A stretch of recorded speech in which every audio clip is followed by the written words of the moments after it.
Nobody can hear a word that Howard says with Robin's interrupting every 2 seconds. Shut up, Robin, and let Howard talk. No one wants to hear you, and no one can hear Howard.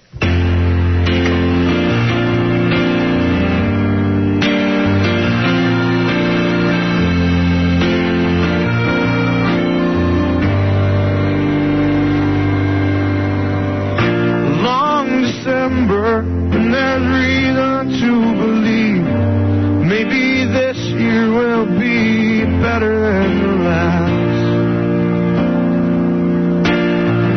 I can't remember the last thing that you said as you were leaving, but now the days go by so fast.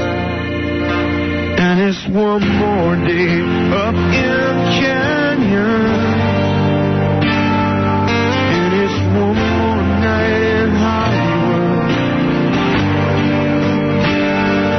To think that I could be forgiven, wish you would.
Hillside Manor sometime after 2 a.m. and we talked a little while back here. Just the one makes you laugh a little slower, makes you talk a little lower about the things you could not show her. It's been a long December and there's reason to believe maybe this year will be better than last. Can't remember all the times I tried to tell myself to hold on to these moments as they pass.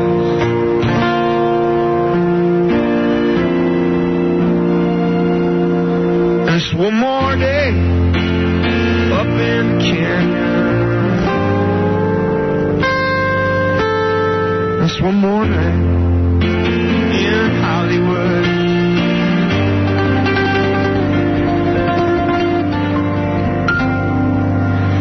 Man, it's been so long since I've seen the ocean.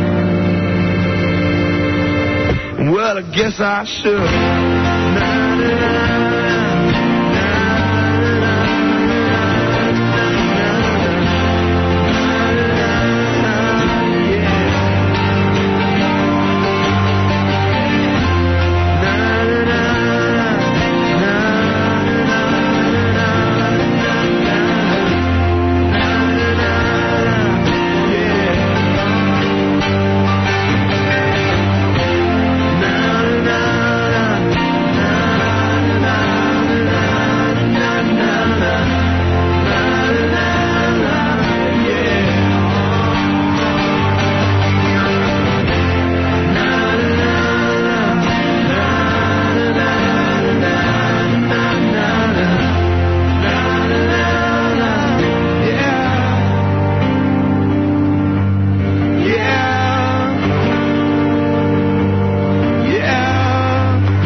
on my pinky. A little line of... Like Coke. line of sesame oil. Yeah. So, in the newspaper today, there's these dudes who chopped off their mom's head because they saw on The Sopranos when Tony Soprano chopped off the guy's head. Ralphie, yeah. Ralphie.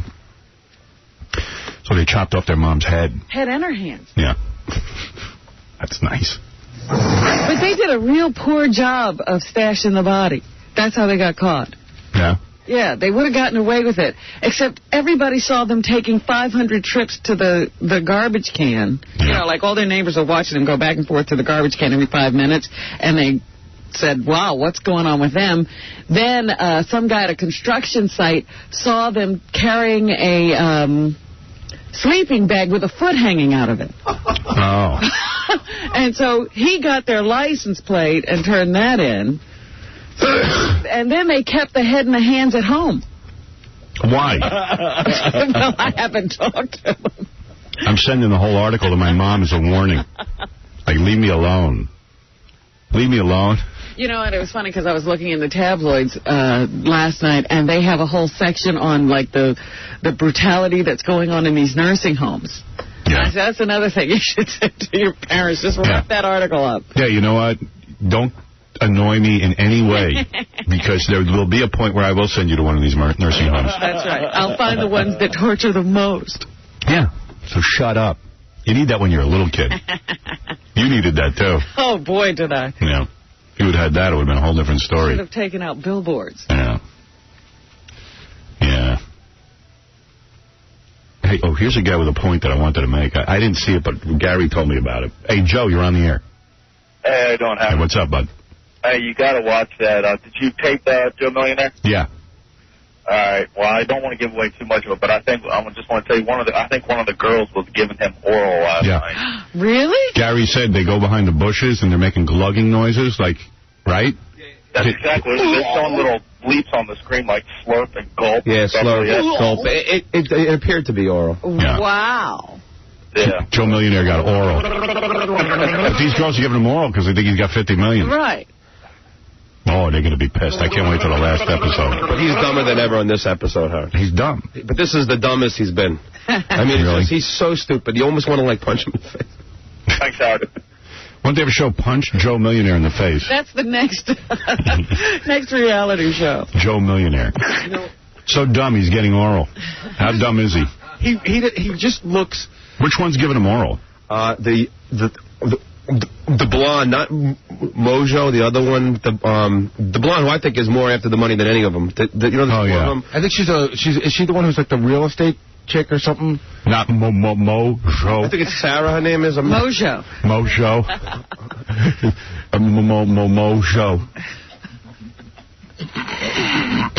Mojo. He constantly looks like a deer caught in the headlights. Yeah. Like, you know, he'll go out on a date with somebody. I think he's retarded. He is. And then all of a sudden, like, he's in a hot tub with a bunch of chicks, and then one gets mad at him, and he just looks at her quizzically as she runs away. He doesn't understand what happened. Yeah. What happened?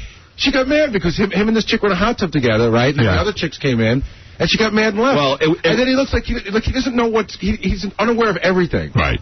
It was their date. It was him and Zora's date, and then the other three decided to crash the date and go in a hot tub. So then Zora got upset and walked away, and Joe Millionaire didn't do anything. But he didn't know he didn't know what to do. He's retarded. He's like Jethro Bodine. But it's almost like he's like, gee, why is she leaving? Yeah. You know? And every expression. You remember when they catch him, you know, without his shirt on?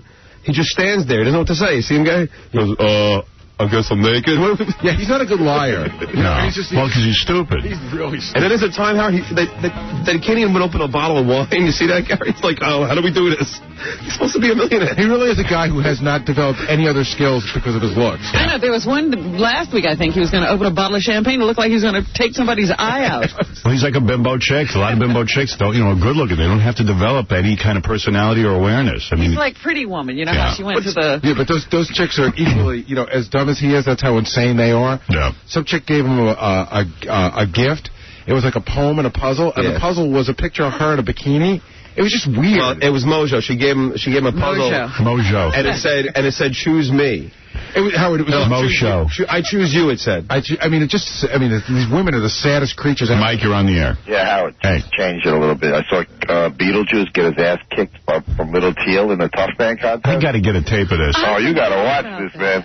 I never got it. It was on pay-per-view this weekend. Beetlejuice was in a boxing match with this other midget. And they kicked his ass? Yeah, the other guy, I think his name was Little Teal. I couldn't really make it up. He was smaller than Beetlejuice. Not smaller. He rocked him, man. I didn't want to say anything because, I saw the tape beforehand. I saw some of it, and it looked like this little midget was beating Beetlejuice's ass. I didn't get to see the end of the fight. He beat him. And then Beetle was in trouble right away. They couldn't even get his mouthpiece in his mouth. Oh, my. They kept putting it in, and then it was upside down, then they put it the other way. Yeah. It was like, they can't get his mouthpiece in his mouth.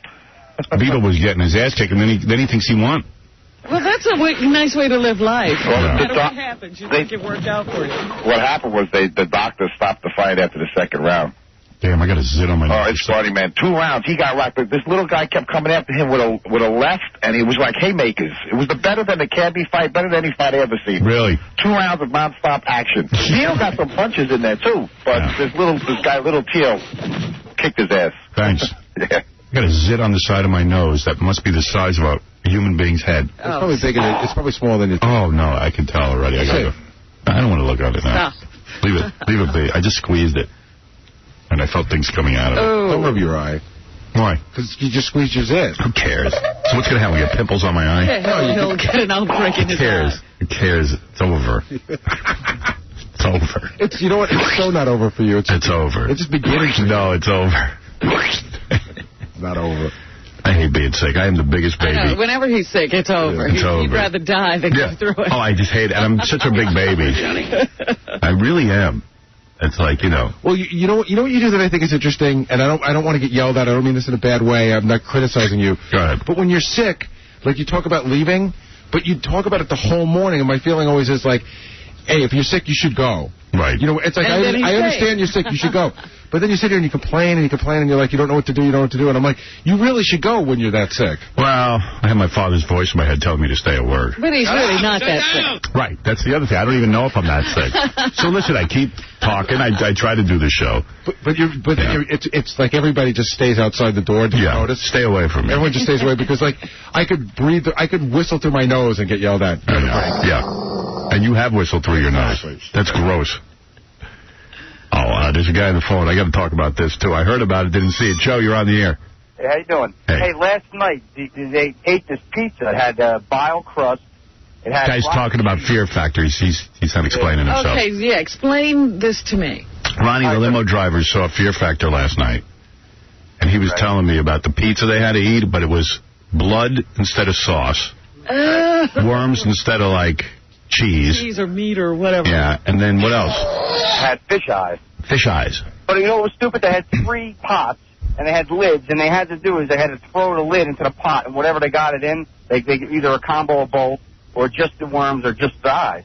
So all the idiots got to eat the pizza with the worms, and this hot chick with these big fake boobies, blonde, she gets it in, she wants to eat the eyes, so she throws it in the eye thing. And you know what? She loads the pizza up, she actually does. They all do it.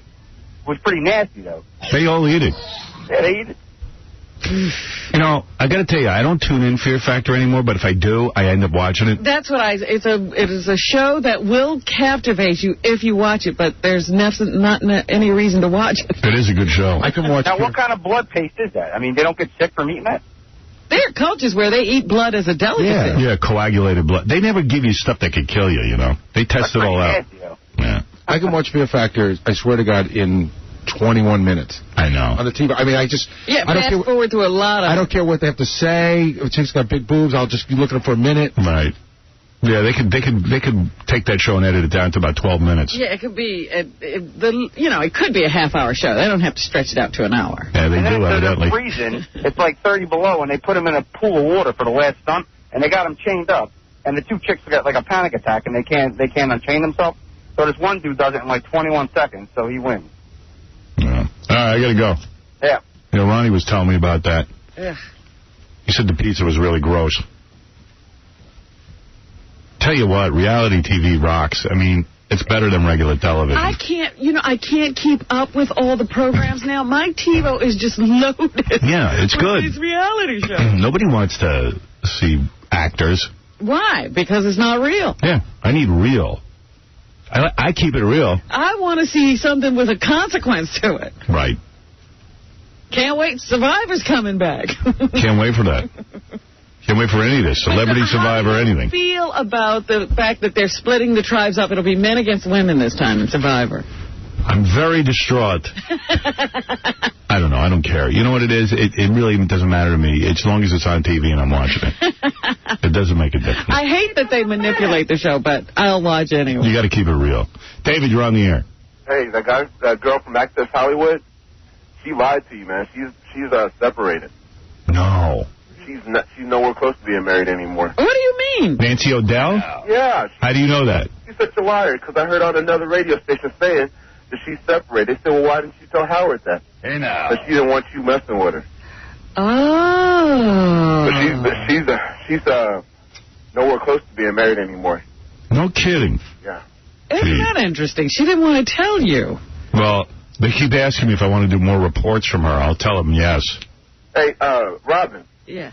How come you're never on, like, Essence Magazine, for your skin, or Ebony or Jet or anything like that? You and Mr. X for, Well, those are black magazines. Huh? She's not black.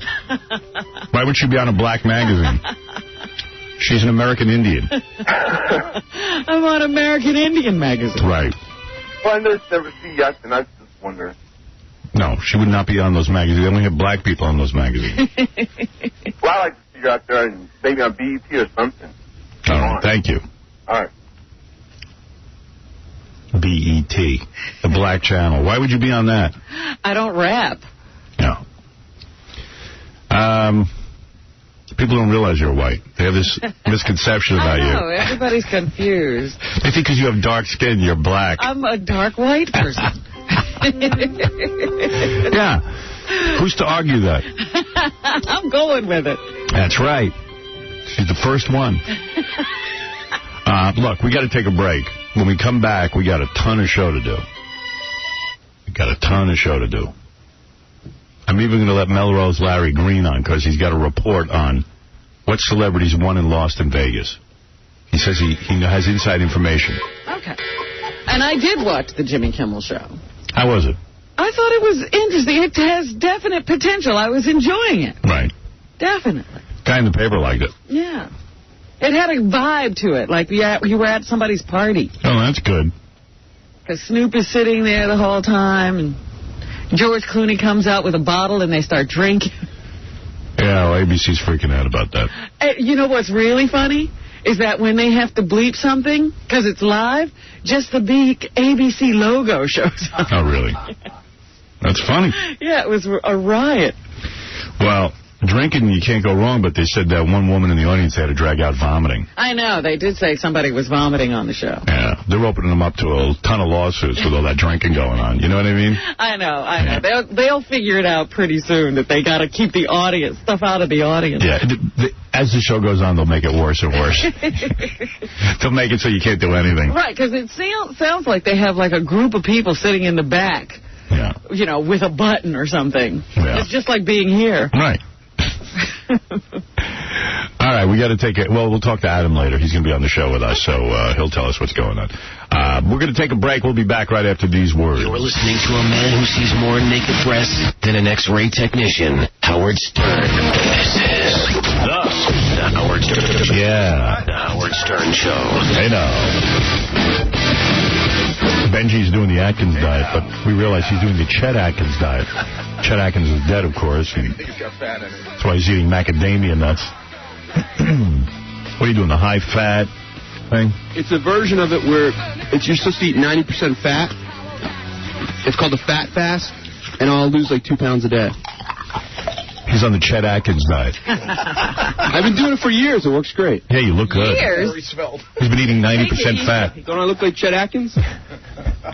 You look worse. He has lost weight, though. Yeah, he's on the John Madden diet. John Madden, okay. What's those big sausage fingers, a big sausage head. Oh, man. Ooh, it's hot in here. It's getting hot in here. I'm taking off all my clothes. That can't be good for your cold either. The hot and cold? No. Now, there's nothing. Tony and I sit back in my office in the morning. So cold we have a space heater, but somebody took one of our space heaters. I huddle around the space heaters. It's really weird. What can I tell you? We're like the homeless. We might as well be setting garbage cans on fire. Yeah, I'm going to bring up my own garbage pail and make a big bonfire in my office. So funny. This studio's like a stress test. Yeah, what are you going to do? Hey, you know what? Could be worse. Yeah, we could actually be outside working. We could be working at WNEW. Oh. There's a station here in New York that our company owns that used to be all Howard Stern all the time. Yes. So that didn't work out for a variety of reasons. Well, half of them got arrested. Yeah. But, yeah, they were at Howard Stern that gets arrested. And then now they're going to go to an all-music format. Oh, yeah? So now they're just playing all different kinds of music. So Gary was asking me, what are they up to over there? Like they're playing some top 40, some rap, some rock, some this, some that. Is that at different times of the day, or is it all mixed in? All mixed together. I think they have 4 records. And It's Getting Hot in Here is one of them. Oh. Because I listened a couple times yesterday, I heard the same music, and it just... It's called stunting.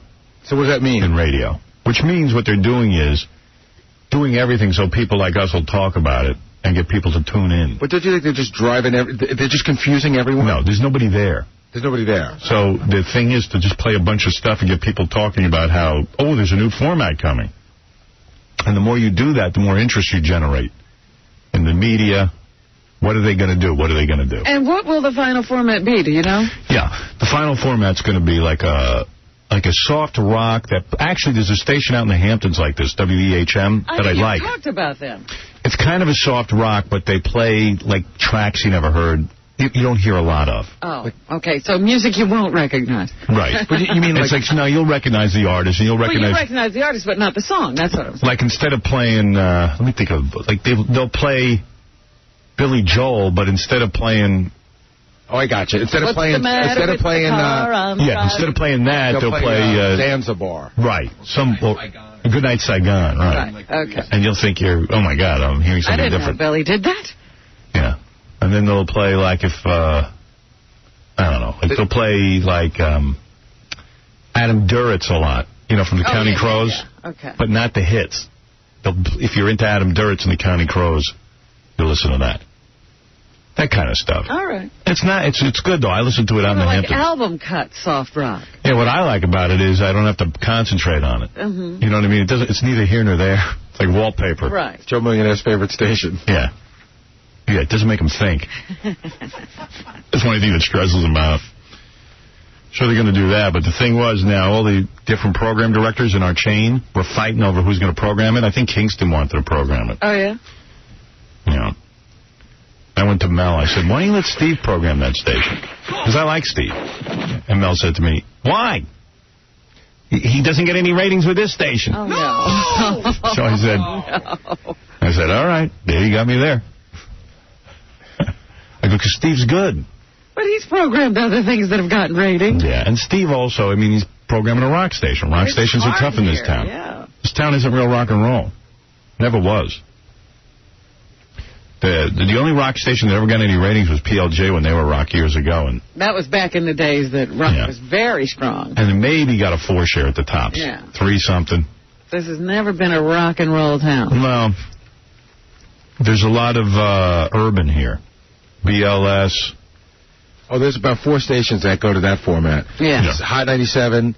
There's something on 103.5, which is like Guido but urban. Mel said to me he didn't care what they play. He says, I don't care if they play, Russian music. Just get me the ratings. I don't care. She doesn't care. Just give me ratings. So many damn radio stations. How do you find a niche? You don't. You don't. There is nothing new. You know what I mean? Like, I've heard everybody talk about... There's new stuff. What they should do. You know what it is? Everybody's too lazy to do anything new. Yeah, because there are things people are listening to that never get any radio airplay. I could probably program the station, give you something new. My problem with it is everyone will steal it from me. I get crazy from that. I do. So I don't do it. You know some new music? Yeah, I do. What do you know? I know some new tunes. I got a Fred Norris CD. Nobody's playing that. Absolutely. I'm from Fred. Not even me. Hey, Rhonda, you're on the air. Hi. Can't hear you. Hi. Hi. I'm here. Come on, a couple of quick phone calls. Let's move it along. Okay, go ahead. Go ahead, you're on the air. Oh, I just wanted to share with you something that happened to me about 16 months ago. I don't like the quality of your phone. I'm sorry? I don't like the quality of your phone. Are you on a cordless phone? I am. Yeah. Do you have a phone with a cord? I do. I'm on a cell phone, yes. I do have another phone that doesn't have... Yeah. John, you can't tell when somebody's on a cell phone? It's a waste of my time. You want to call me back? I mean, do you have anything to say that's relevant? I mean, to make a call back, now I have to call back the listeners. Well, approximately 16 months ago, I had an evil spirit come through my body. All right, you know what? Let me call you back. Hold on. Hold on. Oh, yeah. That's great. John, call her back, please. Did she say she had an evil spirit come through her body 16 months ago? Yes. We do have to start drinking through this show. We're thinking about going out to Vegas. One of the events would be your boyfriend fighting Stuttering John. Yeah. We have a whole bunch of other things. And everybody wants us to do the drinking show again. Oh, no. I'm not doing it. I will tell you right now. Yes, you are. No. Yes. I am off the sauce. No. We'll see about that. That's what you say now. Hey, I read did you read that item about Angie Everhart in the newspaper? Yes. It says that Angie has been trying to shave a few years off her age. She's 33 years old, but... I saw that she was in her 20s the other 28. day. Yeah. Page 6 busted her on it. Because I said, oh, no, I didn't realize Angie was that young. 28. I knew she was 33. You weren't telling, huh? No, I didn't realize that I didn't pick up on the fact that she said she was 28. I guess I didn't read it close enough. Because if she's 28, I'm 16. That's why she fired all those people. They knew her real age. Yeah. It's very hard to make an age change. You know, it really is. Yeah, you got to do it early and stick with it. David Brenner did it when he was 14. Angie Everhart enthusiasts were surprised to read here yesterday that the red-haired hottie is only 28 years old. In fact, Everhart was born September 7th, 1969 in Akron, Ohio, making her 33. And telling Entertainment Today magazine, from which we unthinkingly picked up the item that she had cast off her handlers to make a fresh start, Everhart evidently decided to shed some years as well. She threw those years away. Yeah. It's really because my girlfriend woke up today and said, oh, guess your girlfriend's in the newspaper. I go, you know what's really funny about that? Angie and I might have seen each other for, 2-3 weeks? Yeah, you certainly were never that close. Yeah, I mean, 2 or 3 weeks. Yeah. And now I'm her boyfriend. Well, in the paper it says that. Well, I'm starting to get embarrassed. That's why I mentioned it the other day. I said, forever now, you're going to have to read this. Well, I still think Angie's a hot chick who's a real sweet girl, and she says I'm the best she ever had sexually, so I'm proud. Who did I also see she's dating now? I know who you mean. An actor? Yeah. What's his name? Anthony Sabato Jr.? No, not him. Antonio Sabato. See, that was all wrong. She's doing a movie up in Vancouver, Canada with him. Oh, Yeah. so that's not familiar. No. But she said to some reporters, this is my new man. Yeah, well. She's joking around? Yeah. Okay. No, he's not getting her. Well, who is? I happen to know. Well, I know she's seen some guy, but... Yeah. What's the every difference? week they have her in the paper with a different person. Well, yeah. That's true. Princes. Yeah, she said to me that's not even true. No, she knows Prince Andrew, has met him socially. But there's no chemistry there. Fooling around, huh? Yeah. All right. I dated Angie when she was 31. Are you sure? Or 30, actually. All right. Where's Rhonda? We got her back on the phone? All right. Let's go to Melrose Larry Green. Howard, Vegas was unbelievable. Who even knew you were there? Jim Florentine. All right, what do you want? What do you want to tell me? First of all, I have all kinds of stuff. You see, I got into this party, the MGM Grand Party, but I couldn't sit down at the table, so I heard that Jennifer Lopez, I was gambling, right? She won $250,000 on the Super Bowl. Really? Yes. Are you serious? I am 100% serious. $250,000. $250,000 on Tampa Bay. Well, you know, the guy she's marrying, Ben Affleck, has got a tremendous gambling situation going on. Right. She won $250,000. Drew Carey won a lot. I don't know exactly how much, but he won. He bet like 6 different ways on Tampa Bay. Yeah. And he won big time. Like $1 million? Lots. I sat next to his girlfriend on the way back on the airplane from Vegas to L.A. He got a girlfriend? Yeah, he's got a girlfriend.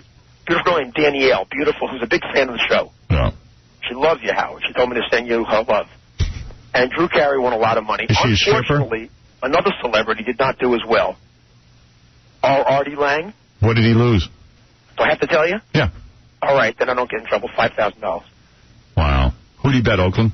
He bet on Oakland, and I sat next to him during the whole game. Now I know why Oakland lost. Well, he also did the over-under. Remember, he said free money for the under. But you know something? Artie's a great guy, Howard. Yeah. So he paid me. You know, John owes me money. He dropped Artie paid me $5,000. 5 G's. What's he doing? But Howard, I told Artie not to worry about it. Okay. Thank you, Melrose. No, Howard, I'm not done. There's Quickly. There's more. Artie paid me. You know, John owes me money for months. Artie paid me twice that amount of money. All right. I got to go. Than Artie owed me. Bye-bye. Thank you. Artie's a great... Rhonda, hi. You're back now with a real clear phone? Is it clear? Much better. Okay. Hi, Rhonda. How old a woman are you? I'm 38. 38? Mm-hmm. You're not shaving any years off? No. All right, tell me what happened to you. Well, this is a strange story, but 16 months ago... Talk up, please. Yeah, why is she fading away? 16 months ago... Because she's insane. To a preacher. Can you hear me? Yes. From North Carolina, and an evil spirit came into my chest. And when it entered into my room, it was a burning spirit, and I could feel the heat from it. And then it moved to my ceiling, and as it moved by me, it was like a being. This is going to be good. The preacher I happened to be speaking to was screaming and said, "Whatever your story is, don't tell me." I was sharing a story with him what is her about problem? something that happened to me in a church 2 years ago. What should I do with her?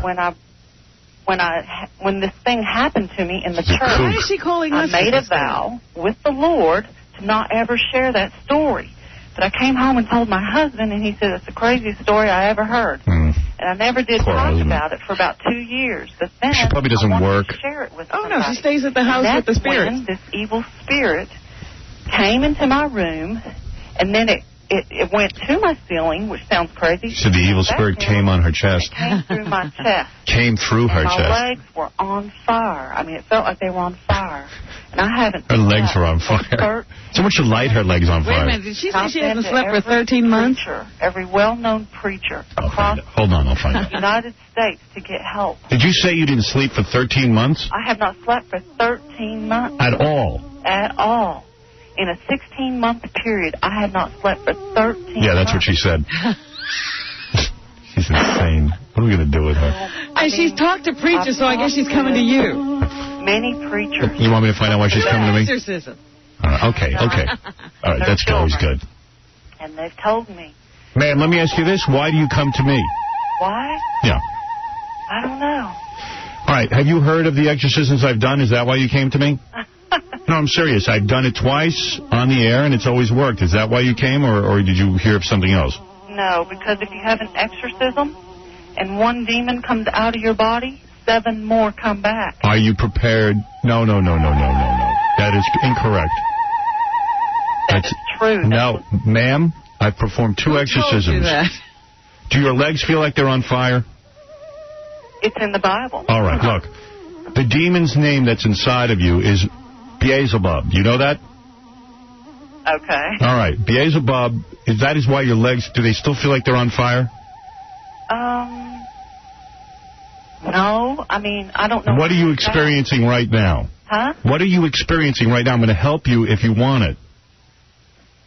I don't want an exorcism because it'll... Ma'am, I've told you now, I have performed 2 of these successfully, and I can put a special spell on you that will not allow any spirits in you ever again. No, that's okay. Well, then if you want to experience these physical problems and continue to have sleepless nights, and if you want Beelzebub inside of you, then why would you call me? I told you I can eliminate the spirits from you if you're willing to give your life over to Jesus Christ. Seriously. All you have to do is give your life over to Jesus and he'll run them out. I mean, that's the... Do you want me to get rid of the spirits now? No, but you can pray for me if you like. No. I will not pray for you unless you want the spirits out of you. I will perform now. Against your will. Listen to me carefully. Repeat after me. Bicho. No. Say Bicho. I'm not repeating. Biaco Bicho. Say it. Say Biaco Bicho. No. Why do you want to keep the spirit? It's not that I want to keep it. Let it out. I've been told by a very famous preacher from North Carolina, his best friend, famous preachers, you would know them. What are you wearing right now? Jeans. And what is on top, please? Just a shirt. All right. I want you to lay down on the floor right now. Lay down on your back. I'm not. I command ye. I command ye. Repeat after me, Biaco. Hey, I'm not going to do that. I've had Do you people want... lay hands All right, on then I me. can't help It's not you. work. Well, I told you I've done it successfully twice. The other people are quacks. Well... I've done it. How do you think I got to where I am in radio? Ma'am, I have psychic powers. I'm getting a name.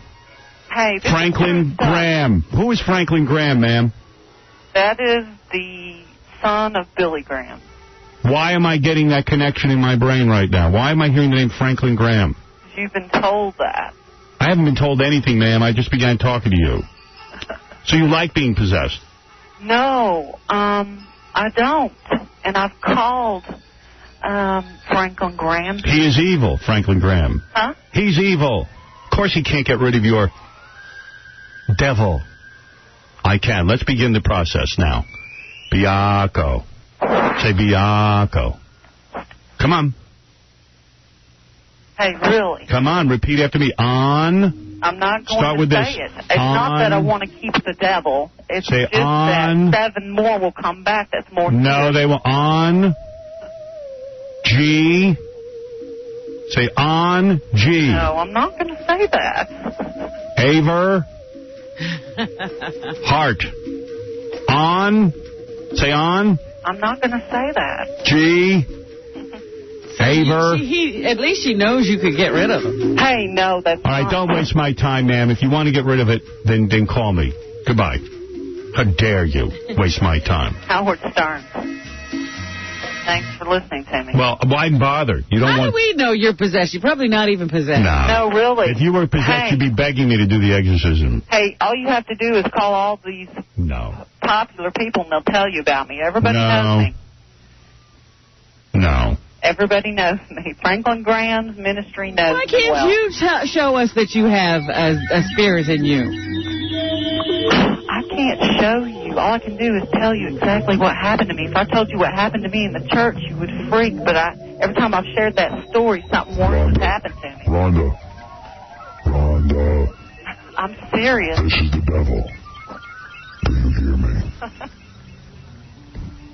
She's laughing at you. Don't mess with Howard. Don't mess with Howard.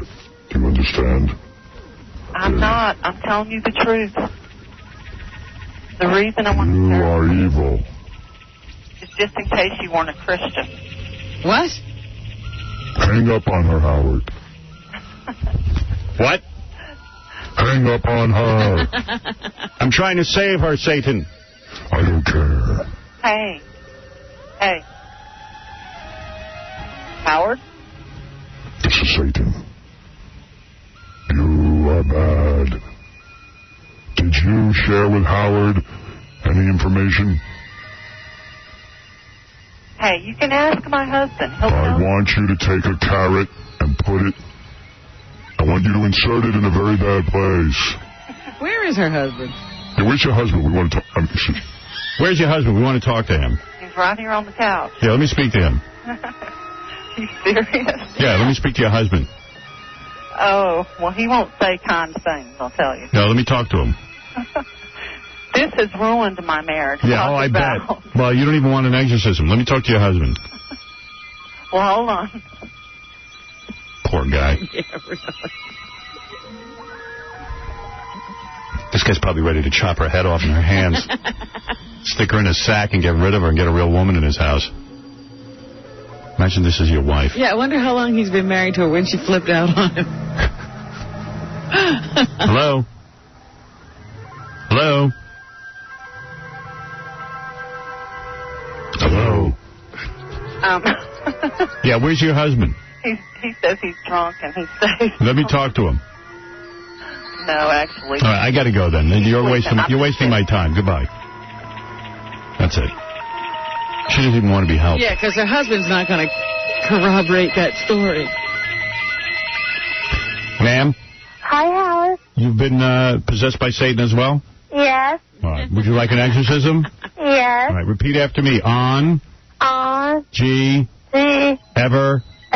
Heart. Now you're cured. Now you're cured. On G. Everheart. Thank you, Howard. Thank you. Howard, I've been thinking about you lately. And just what do you think when you think I'm thinking about how handsome Howard is and how I watch this each every night. Is that when you're naked you think about me? Yes.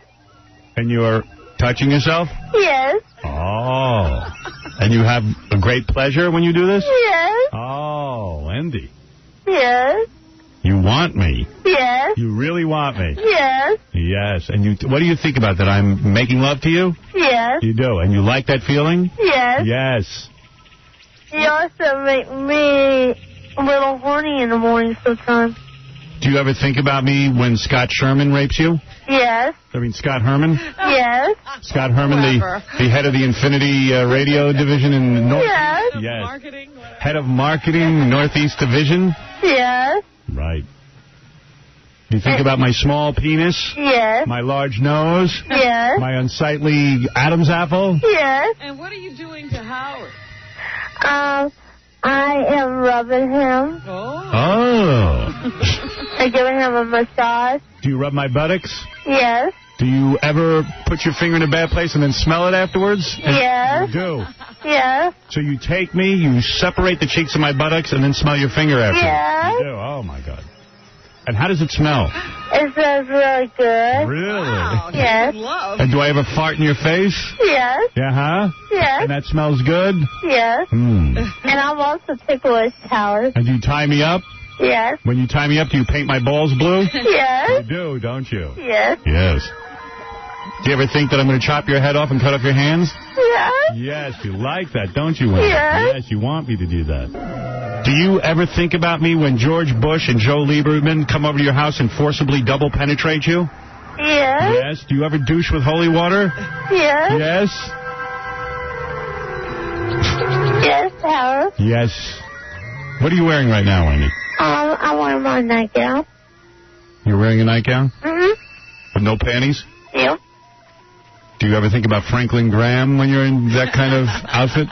Yes. You do? Yes. And what do you do to yourself when you think of Franklin Graham? I dance and I sing. I see.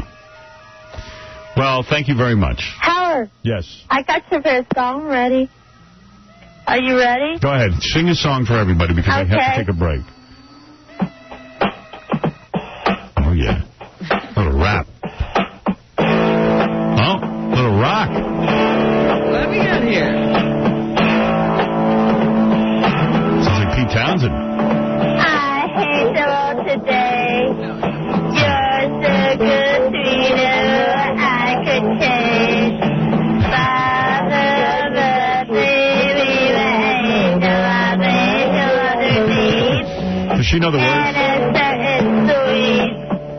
Yesterday I cried.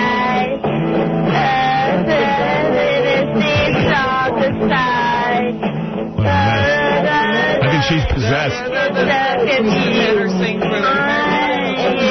She should sing in Super Bowl. I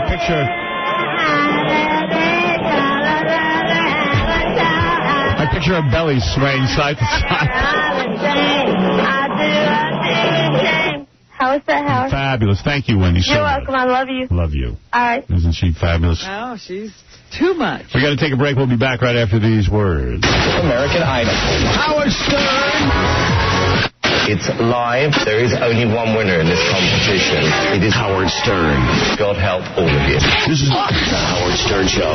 This is the game, Triple H from the World Wrestling Federation, and you're listening to the man who's built like one of my shoelaces, Howard Stern. Yeah. What you said. Once in a while you read something really weird, and there's some dude out in Dallas. Dallas, by the way, I thought Dallas was warm this time of year. It's like 2 degrees there. You're kidding. Like it is here. And there's a guy who's living on a billboard. Oh, yeah? Because he says he won't come off the billboard until his band gets booked on the Letterman show, or he... and this is we make dreams come true. So let me just talk to this guy first. You're talking to him up on the billboard. Up on the billboard. Is this Craig? Hey, good morning, guys. Craig, how long you been on the billboard? Oh, man, a little over a week now, Howard. A little over a week. I just read your article on AP. It says that you are up there because, what, you want your band to be on the Letterman show? Yeah, that's what we're trying to do, Howard. My guys just busted their butts to get this new CD done, and I told them I'd do whatever I could to get this thing launched. You don't think you're going to last much longer, do you? Yeah, I'll tell you what, at 14 degrees, man, it's tough. All right. Well, how old a guy are you? I'm 38. Don't you think it would have happened for the band already, being 38 years old, and maybe the band's no good? No, I know that's not true. Everybody who's hearing our stuff's digging it, Howard. All right, well, I have somebody on the phone that wants to talk to you. You say you've been up on the billboard for a week now. Do they have a record deal?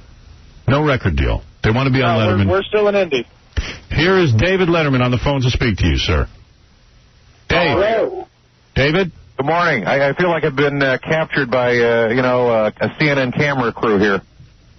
Dave, what's the deal? Who am I speaking to? Go ahead and make your pitch to David Letterman. We're hooking you up right now on the radio. Hey, guys, good morning. It's Craig Thompson here in Dallas. How are you? What is your name, sir? Craig Thompson.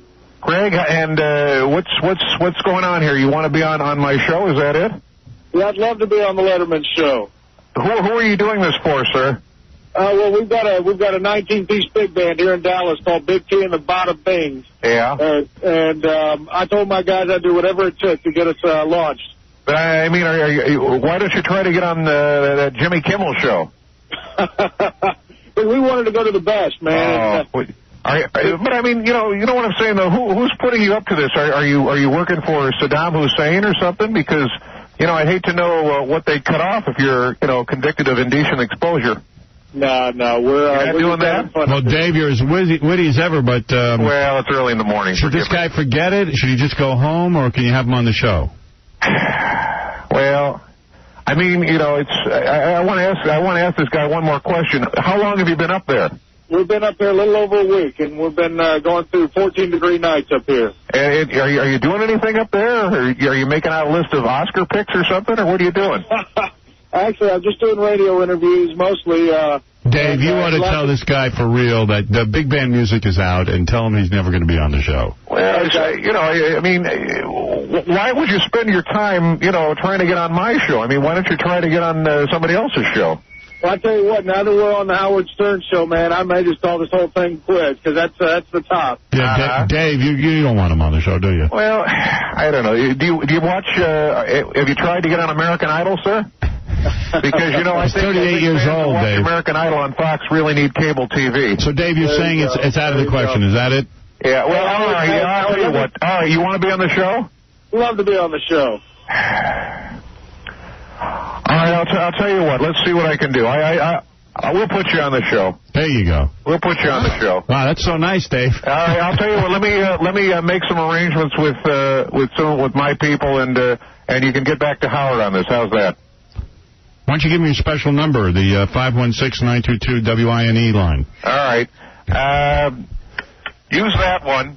And I'll tell you, we'll see what we can do, and then get in touch through Howard. And thank you so much, Dave. For a time to come on. Maybe you can earn college credit taking gum off the seats of the Ed Sullivan Theater or something. Thank you so much, Mr. Letterman. Yeah, all right.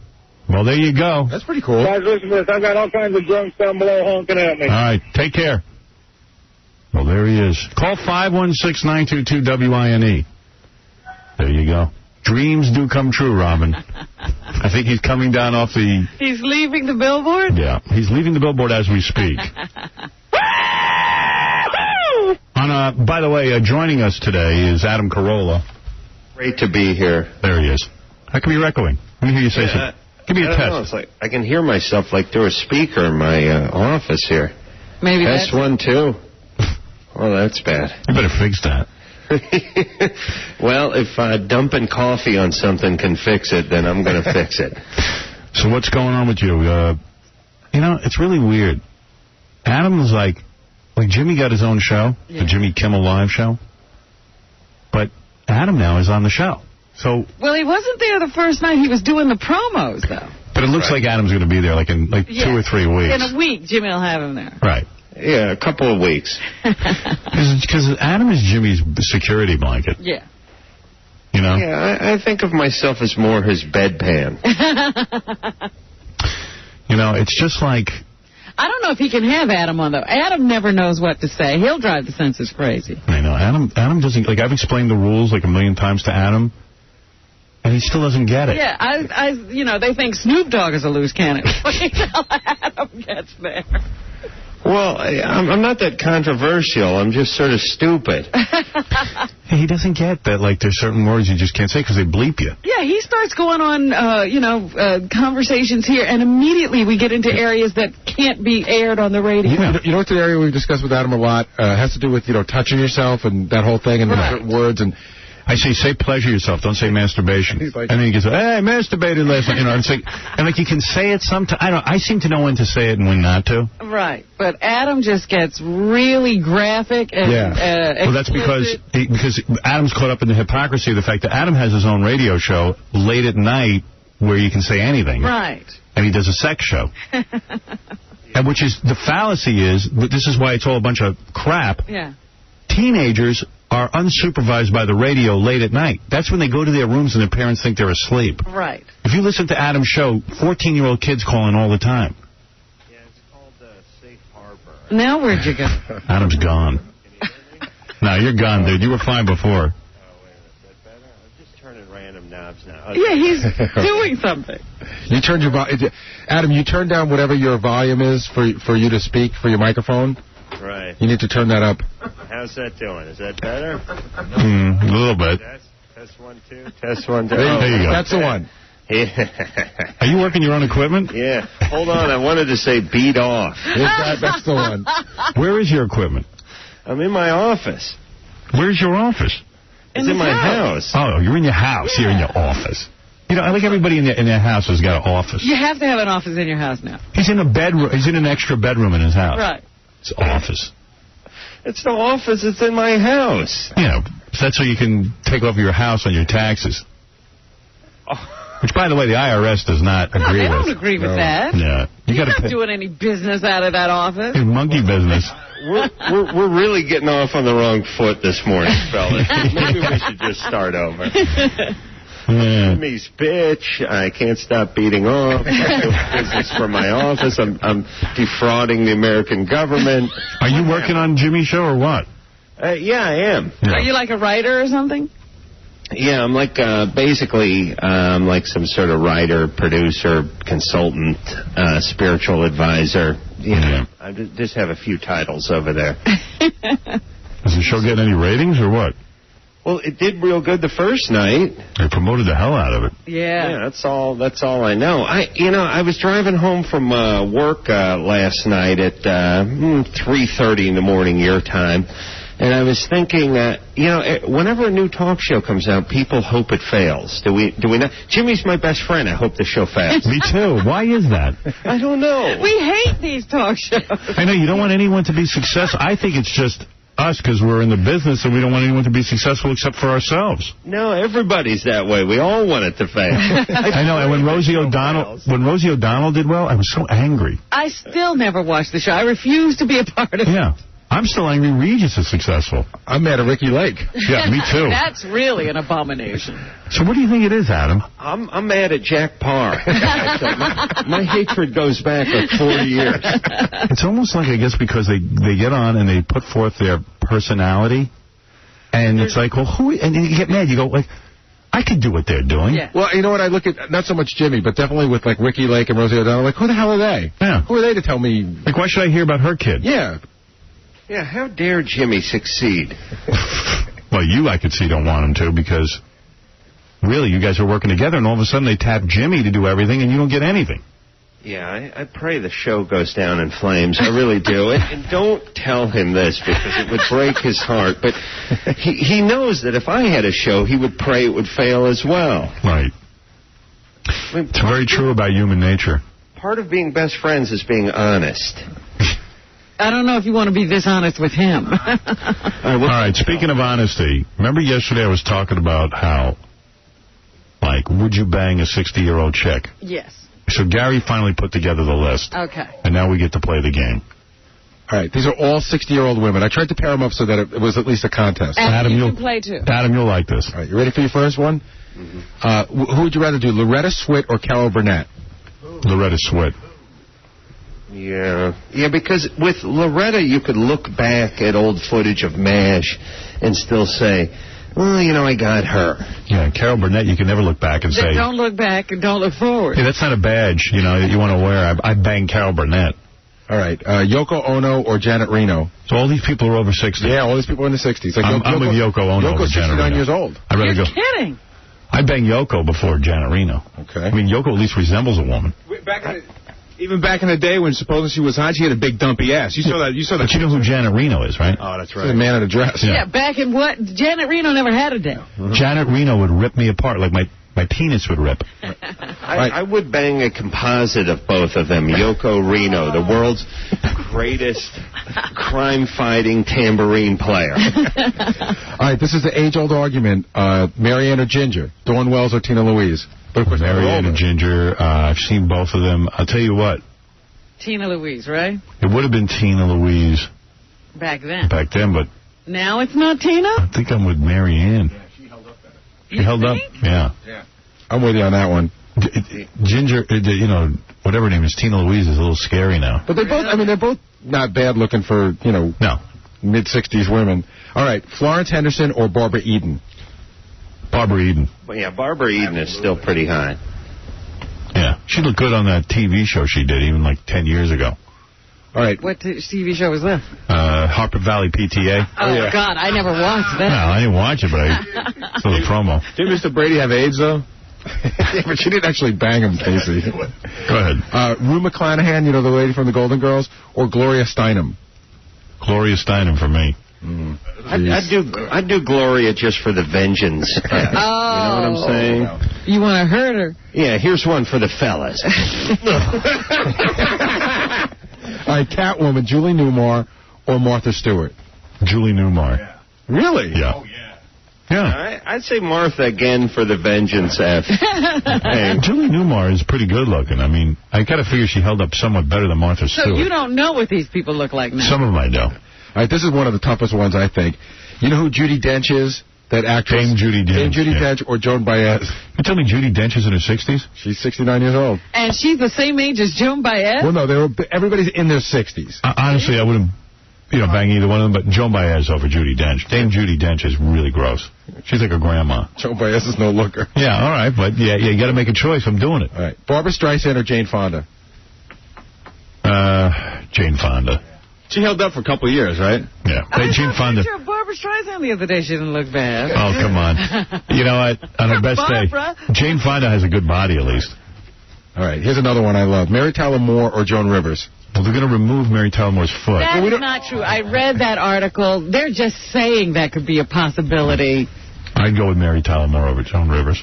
Yeah, but because ultimately you want to just get the one that was better in their prime so you can tell people you nailed them and then not tell them what year you got them in. Pretend that you got them early on. People figure mid-60s and you're talking about Tuesday. You're like, hey, I banged Katharine Hepburn. They don't need to know you did it when she was 90. Right. They can think you were 9 when you nailed her. Yeah, I put the picture of Laura Petrie in my head from the Dick Van Dyke Show, and I'm fine.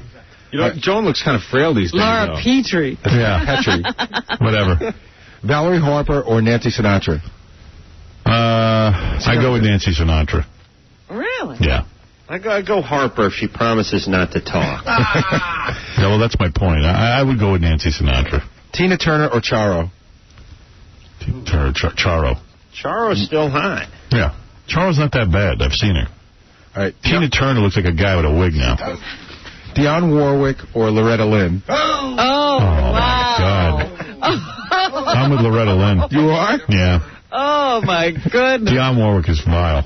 And plus, Dionne's mouth is too big for oral. It'd be very humiliating. Her nose is too big for oral. We could do each nostril, Howard. All right, here's another tough one. I think this was the toughest one of the bunch. Sally Jesse Raphael or Aretha Franklin? Oh. I'm with Sally Jesse. Yeah, really? Sally's the sex symbol in that duo. Aretha Franklin's like 9 million pounds. I know, at least Sally Jesse's not fat. Yeah, but Aretha's got the boob factor, Robin. You know what I'm talking about. Yeah, but you could get lost in one of those. All right. Sophia Loren or Joan Collins? I saw Joan Collins in a restaurant about 2 years ago. How'd she look? And? I'll go with Sophia Loren. No, I'll go, you know what? Joan Collins' body wasn't bad. I'll go with Joan Collins. Although Sophia Loren isn't so bad. I'll go with Sophia Loren. Oh, yeah? Yeah. Okay. Again, like Adam says, at least based on, she's so famous. All right. Geraldine Ferraro or Grace Slick? Geraldine Ferraro. I'm with you on that one, man. Really? Oh, yeah. What happened to Grace Slick? Everything. If we're picking Geraldine Ferraro, you can imagine. All right, I'm with you. All right. That's my vote for Trust me. I'm looking out for your penis, pal. This is so cruel. Ally McGraw or Raquel Welch? I never thought Ally McGraw was that hot. I'm going with Raquel Welch. Yeah. By the way, Gary, when do we start nailing these prizes? End of the week? So we should have to really play this, like Fear Factor. Like you really have to do it. Like in order to get through the next round, you got to actually bang these chicks. All right, so now we go to the next round. We've narrowed it down. So now you've got Loretta Swit or Yoko Ono. I'm with Loretta Swit. Yeah, I would think so. Go ahead. You got Marianne from Gilligan's Island, Dawn Wells or Barbara Eden. Barbara Eden. Gloria Steinem or Julie Newmar.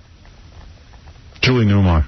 Oh, Steinem with the Vengeance F caveat. Joan Baez or Jane Fonda. Jane Fonda. All right. Good, they're dropping like flies. Yeah. Mary Tyler Moore or Nancy Sinatra. I'm going to stick with Nancy Sinatra. I've met Nancy Sinatra, and you know what? She's very loving and very hard up, I think. Yeah. Okay. Charo or Loretta Lynn. Charo.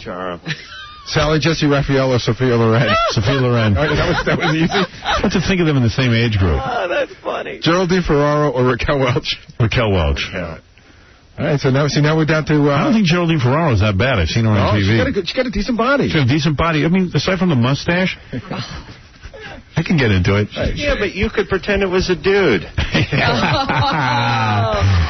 right, you're down to your final 8. Yeah. Okay, Loretta Swit or Barbara Eden. Barbara Eden. All right. Julie Newmar or Jane Fonda. Jane Fonda. Sophia Loren or Raquel Welch. Raquel Welch. And Nancy Sinatra or Charo. Charo. Sorry, Nancy. Nancy's off the list. Okay. Yeah, Charo's hotter. So now, here's your hard choices, though. The final 4. You got Barbara Eden or Jane Fonda. Jane Fonda's a big pain in the ass. Barbara Eden. I'm with you on that one, man. You know what? I'm banging a 60-plus-year-old. I don't need to be lectured. All right, Charo or Raquel Welch? Wow. I think I'm with Raquel Welch. Yeah. All right, so here's your final. Now you have to decide. You're on the desert island. You have to bang a 60-year-old. Good. Is it Barbara Eden or Raquel Welch? Raquel Welch. I bet you Raquel is happy she won. Yeah. Hey, she beat out, let's see, Martha Stewart, Janet Reno, Dane and Yoko. Hey, you think like chicks like Martha Stewart ever had anal? Yes. Oh, yeah. She's crazy. She used to date younger guys, a lot younger. You think Raquel Welch has gray pubes? Oh, my goodness. If she has any pubes. You think she's bald? Okay, let's follow. She shaves totally. Let's follow Raquel's road to the finals. She beat Ally McGraw, then she beat Geraldine Ferraro, then she beat Sophia Loren, and then she beat Barbara Eden. Way to go, honey. Yeah, we should have. I would love to. Let's contact all these women and see if they'll let us bang them. And see if you can go through with it. Oh my God, that would be the greatest pay-per-view special in history. That's the newest reality show. That's Sexual Survivor. Yeah. Is there any chance Lou McClanahan's going to say no to you? No. No way. She wants it. Exactly. She wants all 4 inches. I can't believe that you would bang Loretta Lynn. I would over whoever the pig was. Dionne Warwick. Dionne Warwick. You know, if you bang one of these birds, you break one of their hips. You know that, right? It's not a bad thing. We should have had William Shatner in on this. He's on the phone. Oh, yeah. He would have loved it. He's probably got half of them, right? Let's ask him if he's banged any of these chicks. The big rumor is that he used to bang Angie Dickinson. I don't know whether that's true. They did a movie together, and I always heard... He got her when she was halfway, came in looking. She was policewoman? Yeah. I think it was between Policewoman, before Policewoman, I think he got her. Wow. Like before Policewoman? I believe so. Wow. And Howard, one more thing. I was reading the notes about Shatner, and he says he was, like, abducted by a UFO or something like that. Yeah, he's got a pretty long description. Howard, get out of here. He can go into full-length description of it. Here's my dinner buddy, Bill. Bill? Yeah. Hey, now. Hey, Howard. Say hey, now. Hey, man. No, not hey, man. Hey, now. Hey, now. There you go. Oh, hey, yeah. What? So what are you guys talking about? We're talking about banging chicks who are over 60. Have you ever done that? You got Angie Dickinson when she was still hot, right? Angie? Yeah. She was a beautiful girl. Yeah. How was she? 11 when he got her. I know. I was so young, I didn't know what to do. What year was Big Bad Mama? That was like 73? Somewhere in there. Yeah, so that was just right before Policewoman. I think so. How'd you hook up with her? She was... I didn't hook up with her. I mean, if in that sense. But we did a movie together. Gorgeous girl. And like a man's woman. Right. What do you mean, man's woman? A real sport. No penis. What do you mean, like in other words, up for anything? No, yeah, she was, but not with me. But she was a delightful personality. Hold it, somebody's saying you're a liar. Hold on. Vincent, why is Bill Shatner a liar? No. Wait. Hey, Vincent. He never banged her. He's saying he didn't. He said he didn't bang Angie Dickinson. Oh, I'm sorry. Sorry about that, Howard. How you doing, buddy? How do you know whether or not Bill Shatner banged Angie Dickinson? Oh, I know, my friend. How would you know? I know, Howard. How would you know? I know all. How would you know? I know all, sir. Well, seriously, how would you know? Take care, Howard. What a dick. Why doesn't he tell us who he did bang, then, to prove it? Oh, the program isn't long enough. Shatner got a lot of bloods. You should see his wife now, totally hot. Isn't she hot? Oh, yeah. Yeah. The concept of true love comes slowly to you. Oh, stop. No, it's true. You were in True Love every time. Yeah. No, not every time. He's talking about Spock. It gradually sneaks up on you. He was in love 3 out of 5 times. No, fidelity. It sneaks up on you. Fidelity is what sneaks up on you. The only reason you're practicing fidelity is because you're an older guy now. Tired. You're tired of it all. You can't run anymore. Yeah. Can I ask Mr. Shatner a question? You don't have to, Robin. You just walk fast. Oh, right, Bill. Oh, yeah. Ask Bill Shatner this question, because we were talking about this the other day. Did you do something to piss off the tabloids? Because every single week there's a picture of you doing something like swimming or getting groceries, and you're Can you believe it? Every week. And they I don't read them for that very reason. And they try to embarrass you by catching you in the worst... What are they doing to him? And the older you get, the worse the angles are. Because, Bill being in a pair of shorts. And that's what they're doing? Oh, terrible stuff. No, they're trying to accentuate his belly or whatever. Oh. But it's every week. I mean, they're like 58 weeks in a row. I'm trying to get ribs like steel, so I'll show them off. Who cares about that? Anyway, I thank you for taking my phone call. Yeah, what are we promoting? Well, it's a confluence right now. I got a couple of things I wanted your audience to know about, Howard, and I appreciate you letting me tell them. In the DVD stores, there's a great fun in a splat attack. And it's a paintball movie. And what the hell are you It's a doing? movie now? A movie about paintball. yeah, I mean they'll do anything if they make them. Anything that sells. And paintball is really a burgeoning sport, and this thing was shot with 15 cameras. It's an actual paintball game that became filled with skullduggery and anger and love and hate. And I went out to dinner with him. He's talking about paintball. He really likes it, huh? He loves it. It was a kick. Have you ever played it, Howard? I do want to play, but not against you. I'm going to invite you. I don't want to play. I don't want to be videotaped and then make a movie out of it. He's going to have a camera there. I would play it for fun, not to make a movie out of it. It was for charity. Yeah. And so anyway, that movie is great Ask fun. him if he banged any of these like chicks. it, I think. Okay. And then there's a love story called... Hold on. Tell me, speaking of love stories. Okay, Mr. Shatner, did you ever get any of the chicks from Gilligan's Island? Did you ever date anyone from Gilligan's Island? there was that red-haired gal. You dated her? Tina Louise, you dated No, her? I didn't date her. I think it was just that red-haired girl. No, I didn't even know the cast. Did you date Joan Collins? No. Loretta Martha Stewart? Who? Loretta Swit from MASH? No, I got to know her. Nancy Sinatra? Are you asking me if I dated them? Yeah. No, well, you're doing a wish list here. Right. For you. For me, yeah, right. Go ahead. Thanks a lot. I thought you were my friend. Grace Slick, Ally McGraw. Any of these people? No, I don't know them. Oh. Julie Newmar? See, that would have been around perfect timing. Julie Newmar was gorgeous. But you never banged her. No, how do you get to do those things? Raquel Welch? No. Charo. Did you ever get Charo? Charo.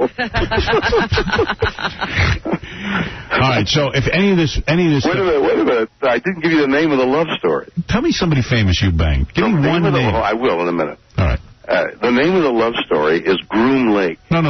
First tell me the name, then plug. Okay. The name of the DVD? No, tell me the name of the girl that you banged. Somebody famous you dated. Somebody famous you dated, not necessarily banged. Jeez, I can't think of any of those things. Those were years and years ago. What's the point? The point is we want to know what you got. And we want to know what it is like now that some of those broads are older. Life was fulfilling. Life was fulfilling at all. I had the best time. You know, I don't know, did we ever ask you, did you ever have any romance with any of the women on the show, like Michelle Nichols? Yeah, Uhura he banged. No, I didn't do that. On the show he had her. No. But did you ever, nothing ever happen? You make out with her, then you just say cut, and that's It's very tricky making out with a gal on a show. You ever bang a black chick? With what? With your penis. Oh, with the penis. Who can count? And when the lights go on. What about that chick who played Nurse Chapel? The blonde. Oh, that was Gene Roddenberry's wife. Yeah. He got the yeoman. The yeoman, that's what I mean. Did you ever bang the yeoman? All those nameless girls. It was very, very tricky. It's very, very tricky for a leading man to make love to the leading ladies. No, it's not. You did. I got a question. Were you ever doing the show and somebody had, like, you saw an extra, and she was really hot. Did you ever move her up to get a line and make out with you? Sure. You saw it. No, I mean, if you're paying for it, in essence, if you're paying for it, what's the point of doing it? Star Trek was a Desi Lou show. Did Lucy ever come on to you? Oh, damn. It was a half-hour comedy.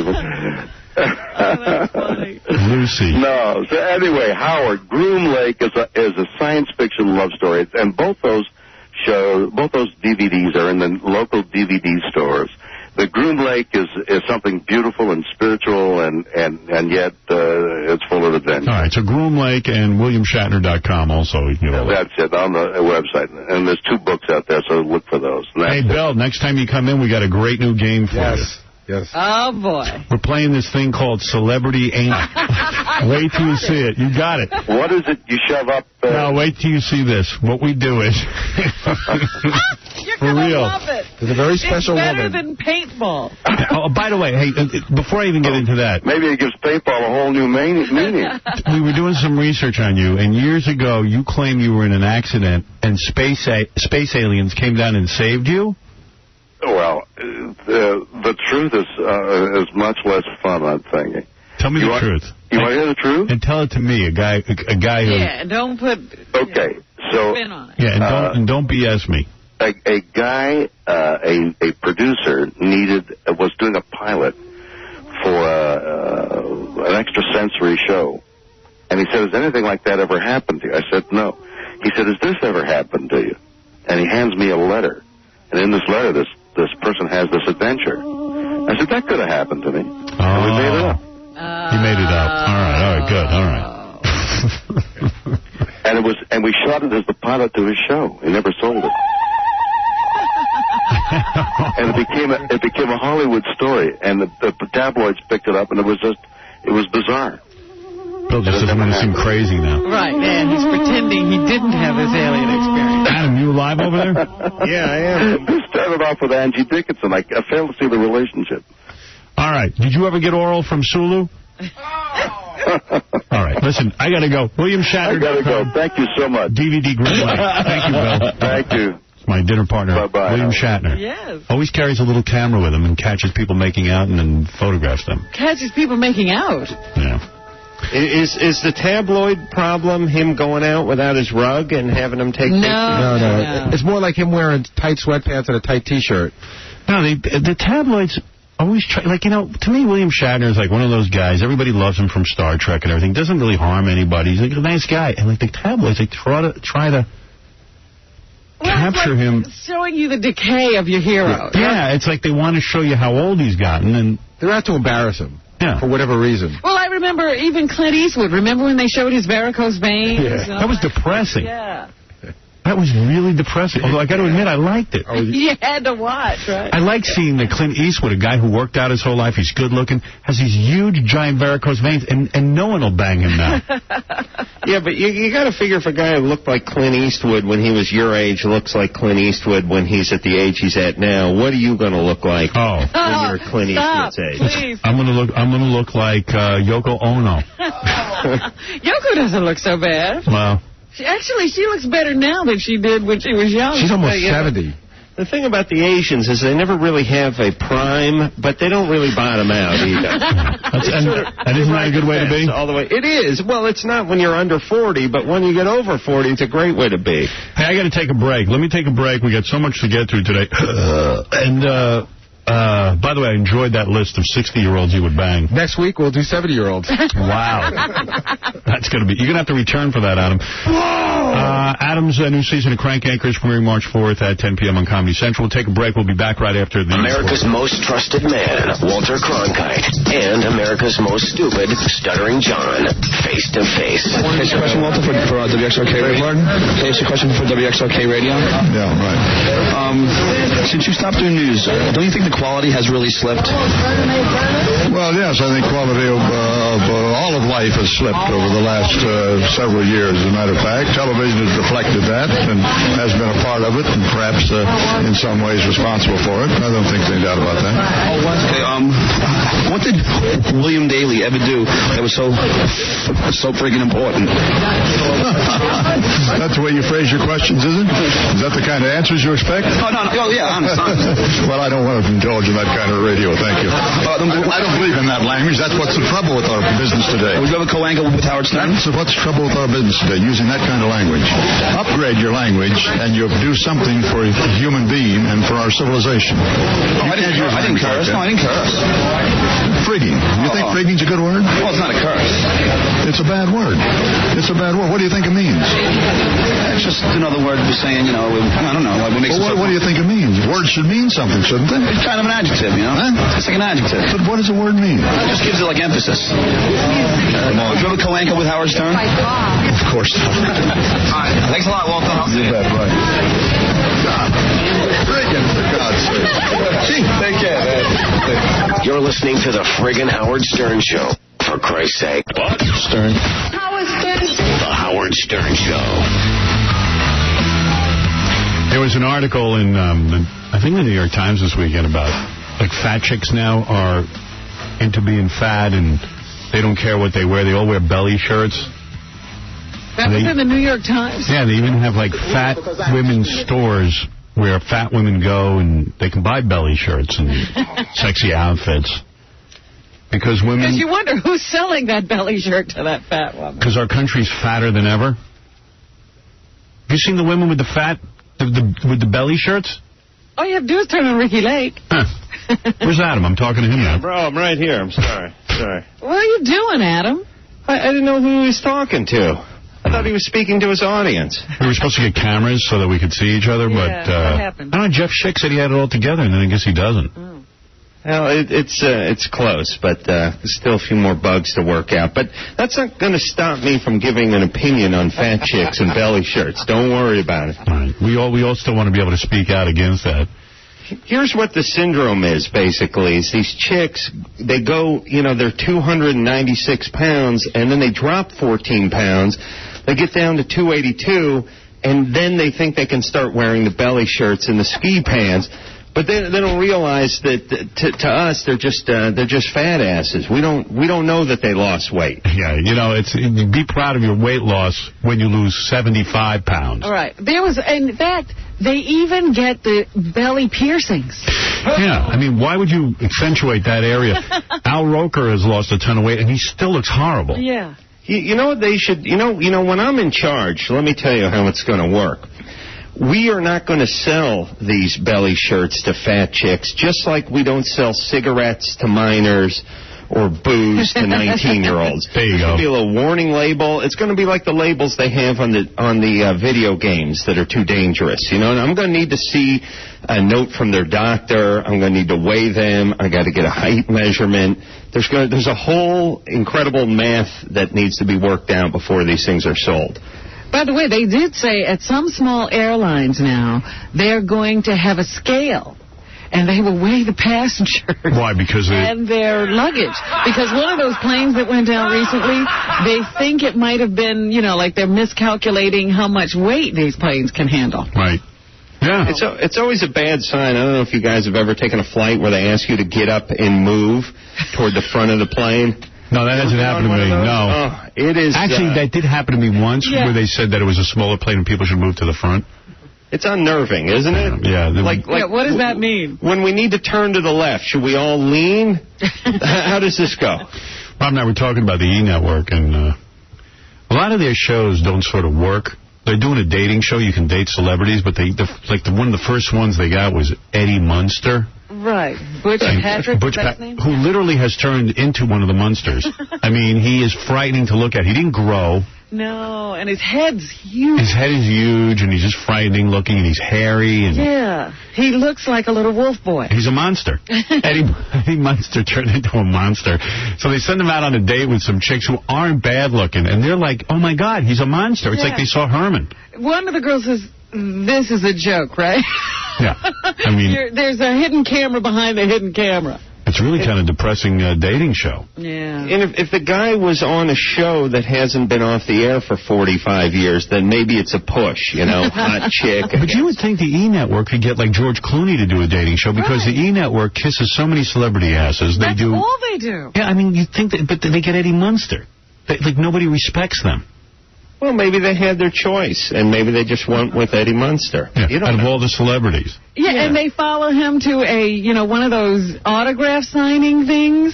Yeah. And he's, so you see him, his date comes up, he's sitting at a table, like a little card table. Signing autographs. With pictures of himself when he was 9. Gee, you think that'd turn a chick on? Yeah, look at this happening dude. Yeah, well, didn't work. Just an update on Pee Wee Herman. Oh, yes. What's going on with Pee Wee now?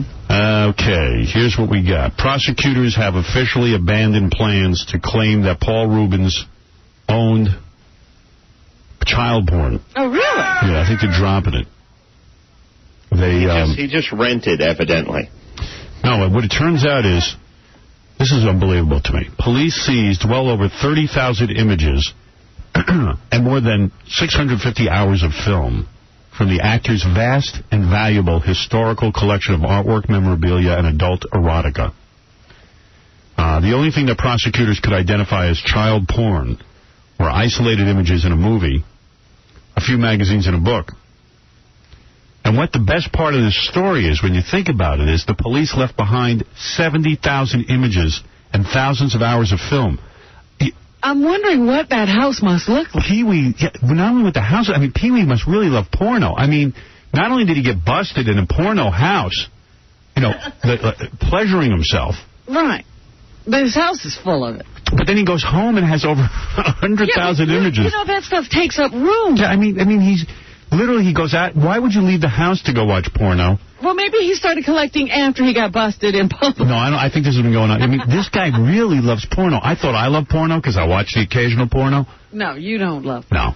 This guy loves porno. Yeah. Police seized. I mean, that's the embarrassment here. Forget about whether it's kiddie porn. Hundreds and hundreds. There are thousands. He is a sick bastard. And pictures and magazines. Well, it's a disease, Rob, and I don't masturbation. But I mean, this is how guys work. You have 700 million pictures of boobs in your living room, but there's a set outside your door that you have not seen yet, and that becomes the holy grail. But I always wondered why Pee Wee Herman was so skinny. I realized he's home masturbating about 90 hours a day. Yeah, he doesn't need any other workout. He has thousands of hours of porn. Thousands. He has over 100,000 pictures in magazines and books. He has carpal tunnel syndrome in both wrists. This guy.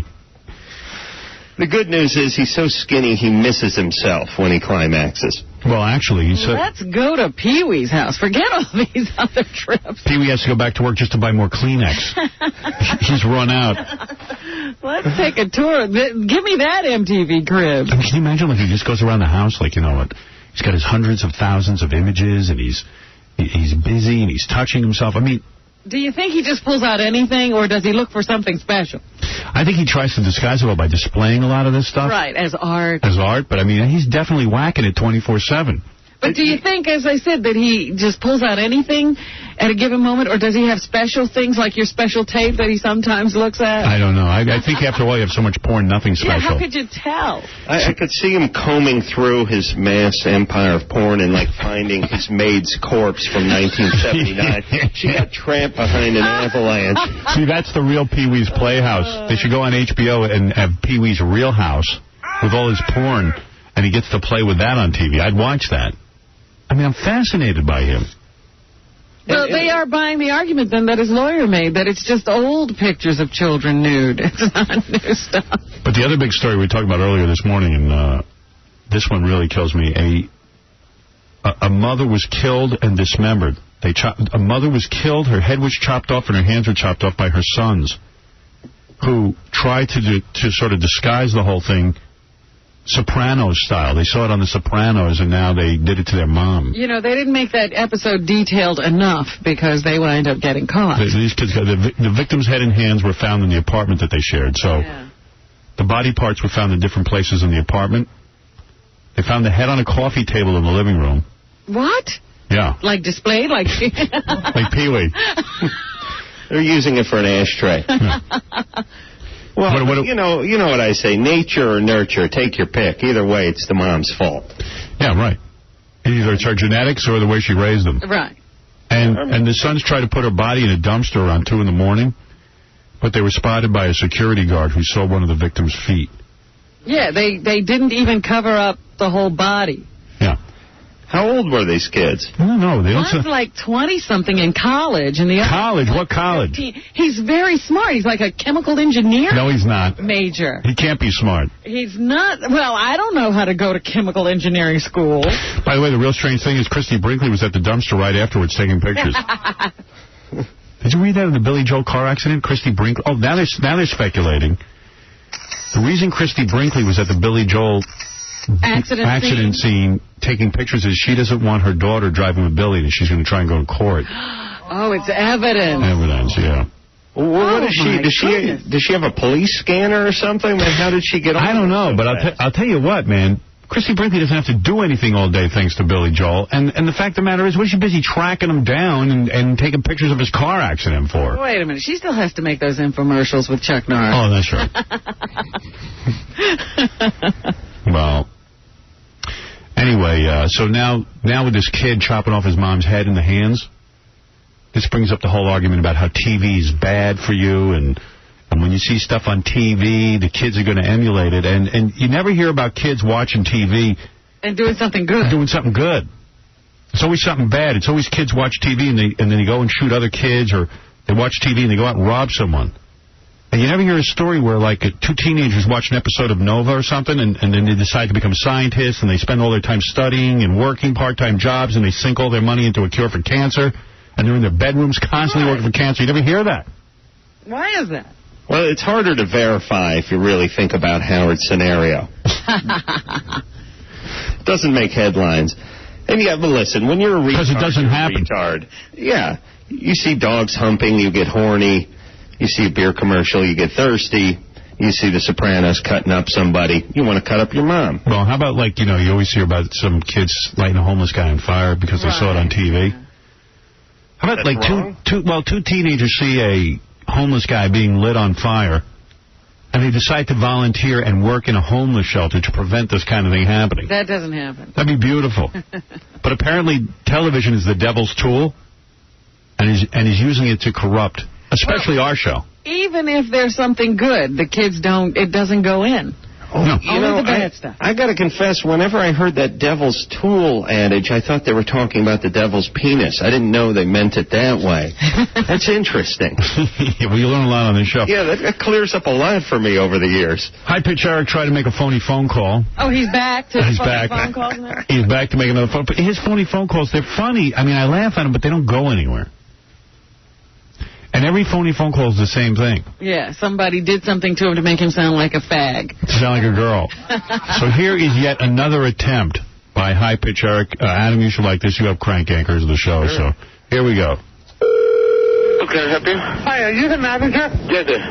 Listen up, Oxnard. I was in that box grocery store of yours, and I slipped on some of that smelly yogurt sauce that your turban heads use. And my feet went up in the air, and my nuts hit the handle of my shopping cart. Now, I sound like Michael Jackson, and I'm pissed off. So what are you going to do about it? Well, the store manager is not here right now. No, you said you're the manager of the store. Yeah, I'm the assistant manager. And my nuts hit the handle of my shopping cart. Do you hear my voice? Yeah. Why don't you come over and we talk? I don't want to come over. I'm on the phone. Miss, why don't you come over and we talking? Whoa. Why are you calling me miss? I'm a man. You call me sir. I'm a guy, not a woman. Oh, I'm sorry. Why don't you come over to the office? I don't come to the office. I'll call you now on the phone, but I can't go out. My nuts hurt, okay? My balls hurt me now. I bring you into this country, into America, and then this is what you do to me? I didn't do nothing to you. You had yogurt sauce on the floor. I slipped on the floor. My feet went up in the air. My nuts hit the handle of my shopping cart. I'm pissed. I want money for this. I want at least $50. Come over to the office and we talk about it. Why do I have to come to your office if I fell on your floor? Why do you come here? Oh, God, I can't help you. I'm sorry. I'm busy right now. If you don't... There it is. Another lame attempt. Really? What is he doing? He's terrorizing the entire world with his phony phone calls. Listen, I've been around a lot of talented people, and I can tell you, this kid has it. He's the guy. We call it. Yeah. It's an intangible. It's hard to quantify, but the kid has it. He doesn't really go anywhere with his phony phone calls. I keep telling him that. I go, you got a funny idea there, that your nuts got damaged and your voice went high. But then he just doesn't, there's no finisher. Yeah. Or something. It leaves you unsatisfied. It does. Don't you feel very raped? Maybe it's because he's retarded. Hey, let's go to Joe. Joe, you're on the air. Morning, Mr. Stern. Hey. I've been listening to a lot of you, but Wendy seemed like a big turn on that. She's got a cute voice. Wendy's a retard. Yes. Anyway, I called to tell you about a promo of Penn and Teller's BS show. Have you seen it? No. It's called, well, it's not BS. I know Penn and Teller have a new show. What about it? They gave you a really, really nice plug on their promo. They actually gave you the credit for giving them the idea. What they do is they do an expose on, like, the Talking Dead, alternative medicines, like John Edwards. Well, that's very nice. Thank you. All right, they gave me a plug. Well, it was a good show. Well, okay, thank you. You're welcome, sir. Did you see that pickle in the jar with the outcome of the Super Bowl stunt they pulled? Yeah. Did that thing work out? I didn't see the end part. Don't know. I don't know either. I only saw the beginning, just like everybody. Nobody cared. They should put David Blaine in that jar. I don't think Penn and Teller like David Blaine. They have a problem with him? Penn and Teller have a problem with every magician. Like, I know they hate David Copperfield. I knew they always hated him. I didn't know they had a problem with the new crop. And I'm not even sure why they have a problem with it. I mean, I would think it's hard enough to make it as a magician. Everyone can buy those stupid tricks. But don't you just instinctively, like we were talking about earlier, how we hope for every show to fail? You hate everyone who's in your business. Yes. Doctors hate doctors, lawyers hate lawyers, magicians hate magicians. Yeah, well, if they're such magicians, why do they put spells on each other? Yeah, I've been saying that for years. All right, we played this before one time, and we got a lot of requests for it. Beetlejuice on the Actors Studio. What's the guy's name from Actors Studio? James Lipton. James Lipton. Here's Beetlejuice being interviewed by James Lipton. We begin our classroom with the questionnaire which was invented by my hero, Bernard Pivot. What is your favorite word? What favorite word? What do you mean? What you mean by that? Well, I don't know. I just have to think about that, though. What is your least favorite word? Well, I don't know about that, but that's a little pretty weird. Well, I'm a little weird, so, you know. Oh, me too. What turns you on? Well, not too much.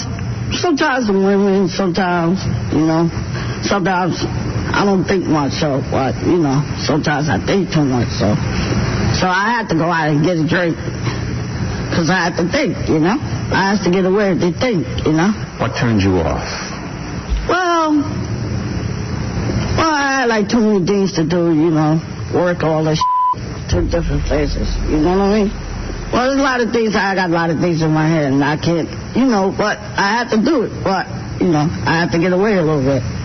What sound or noise do you love?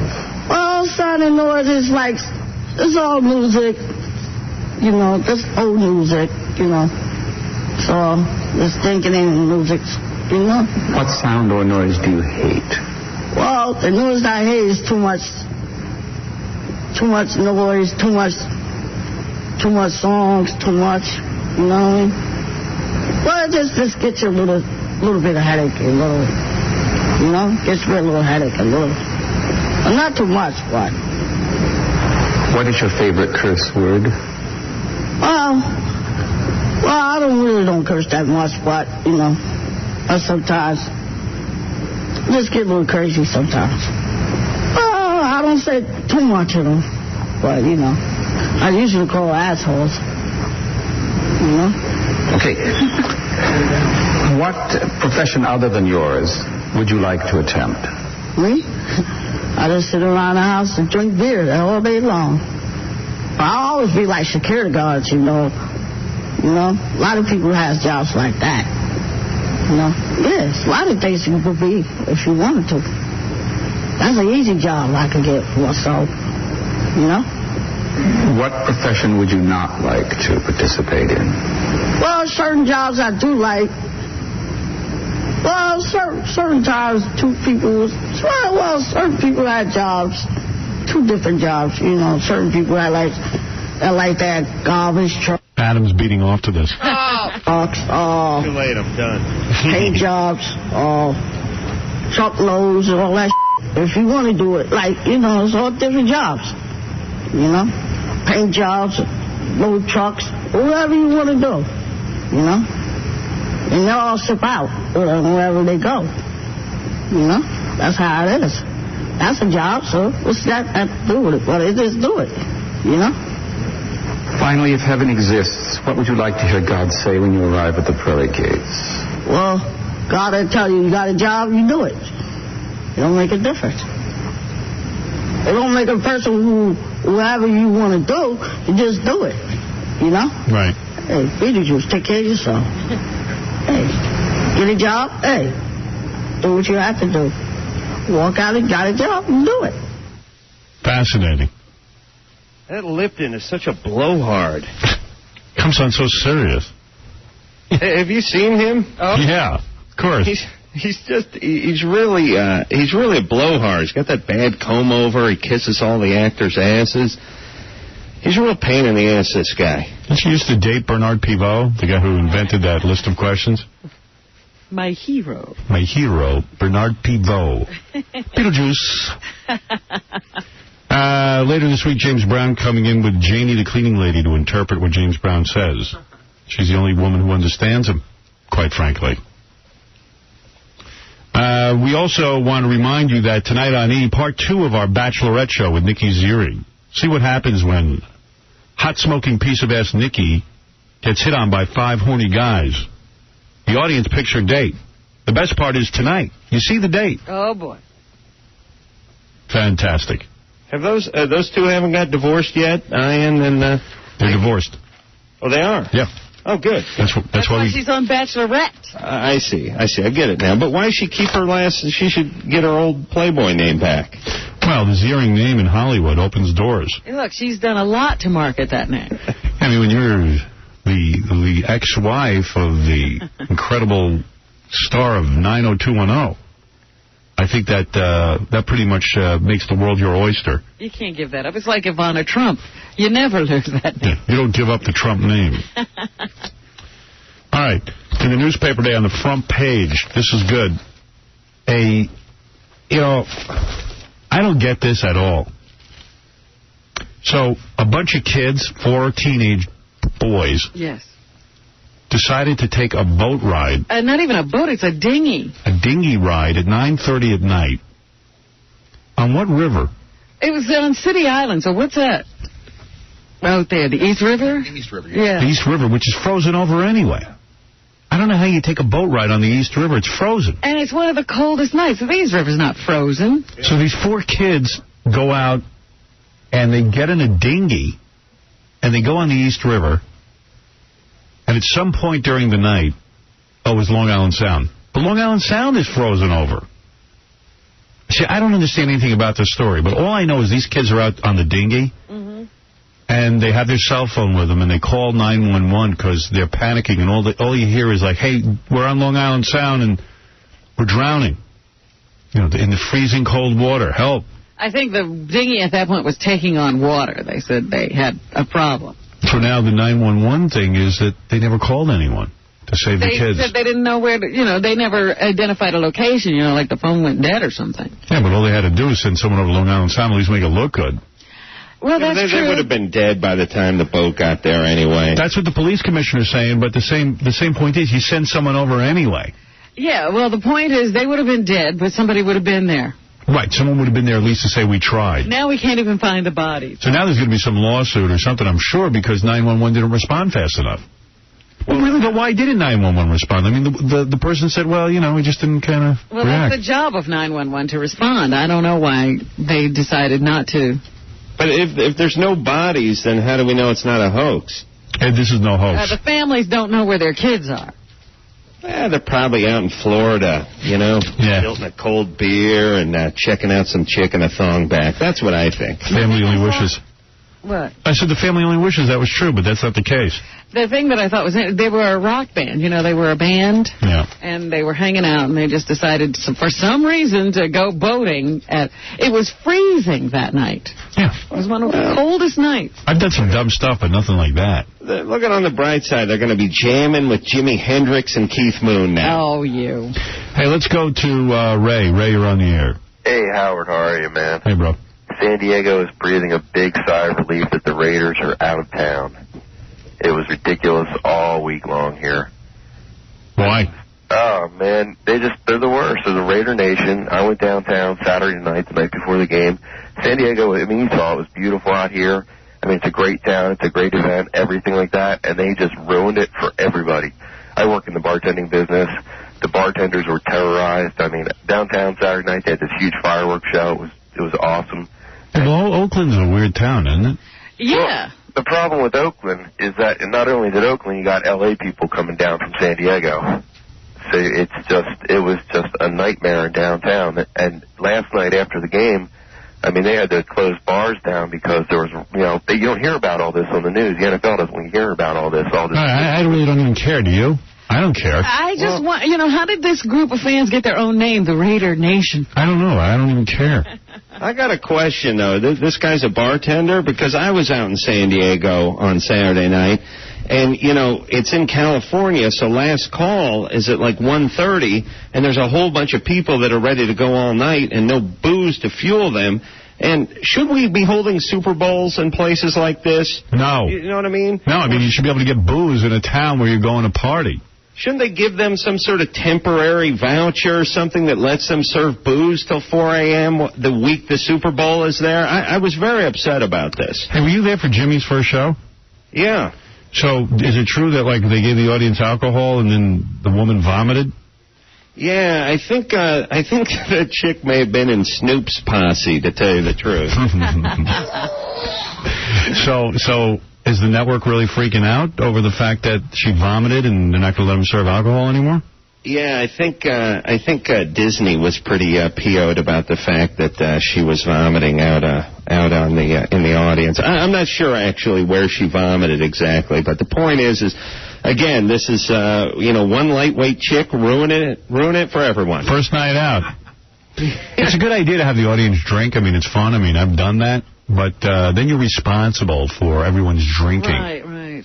I wondered why they were so amped. They were drunk. Yeah, I mean, you wondered why they were laughing at nothing. Yeah, they were just screaming and laughing. No, there are people who scream and laugh at stuff when Jimmy's not even being funny.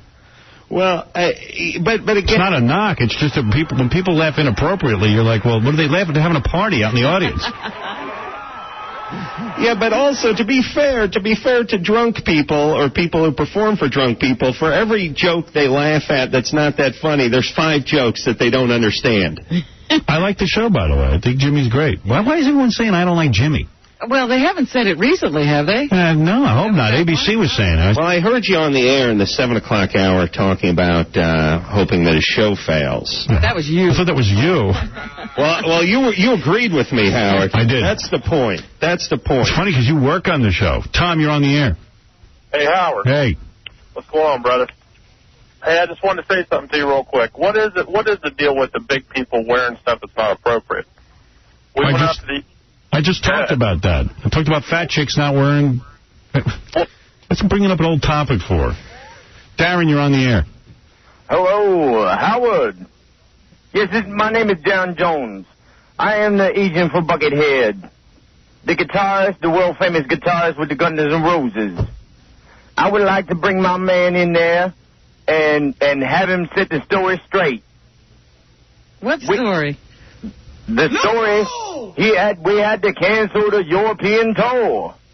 What's going on today? Boy. You got to get screeners over there, Hal. We have it. We have a screener. I tried everything. I would like to bring my man up there so he can tell everybody about... Hey, Hermando, you're on the air. Yeah, Howard, how you doing? Hey, bro. Hey, man, I just want to express my disgusting opinion about these stupid Raider Nation cholo niggers. Finally, a serious topic. Yeah, man. You can't be both. You can't be cholo and nigger. You got to be one or the other. Oh, no, they're one of the same, too. Well, what is your point? I'll try and go along with you here, even though you've used a racial slur. I'll use African Americans. Well, tell me what you're saying. Well, whether they win or lose, I mean, these Raiders are a bunch of poor sports, win or lose, man. You know, they lose the Super Bowl, they riot. If they would have won, they would have rioted, burned down 3 cities, San Diego, L.A., and Oakland. All right. Thank you very much for the point. Hey, you rule, Howard. Thank you. I do wonder how a city can go on allowing that to happen. How come they can't get those people under control? Reed, you're on the air. I don't know. Reed, go ahead. Hello, this is Tom. You know what it is? Because today everyone's afraid of law and order. Everyone's afraid to sort of put down anybody, even if they're breaking the law.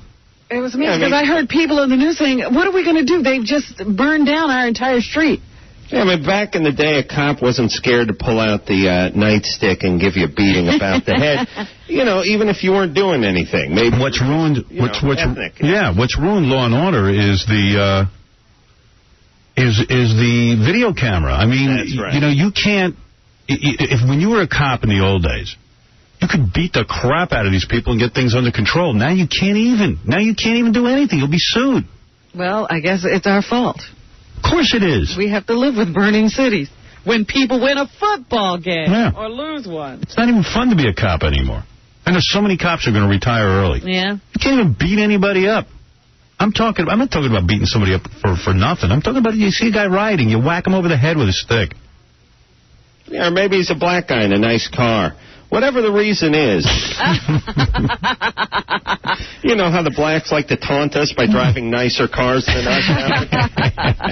They're asking for it, those Take people. it easy. Rhonda, go ahead. You're on the air. 24-inch rims. How dare they? How you doing? I just wanted to say this morning when I spoke with you earlier that... Oh, this is Rhonda? Yeah, this is the possessed woman, the woman who thinks she's been possessed by an evil spirit. No, it's really true, and I'm dying from it. I'm actually going to die. Well, he tried to exorcise you. I tried to give you an exorcism. You didn't want it. Well, I've had many people lay their hands on me, and many preachers have said, if one demon leaves, seven more come back. Well, they are crackpots. I told you they're not for real. I said I would do an exorcism. You don't want it. I told you that once I get rid of this evil spirit, you'll be fine.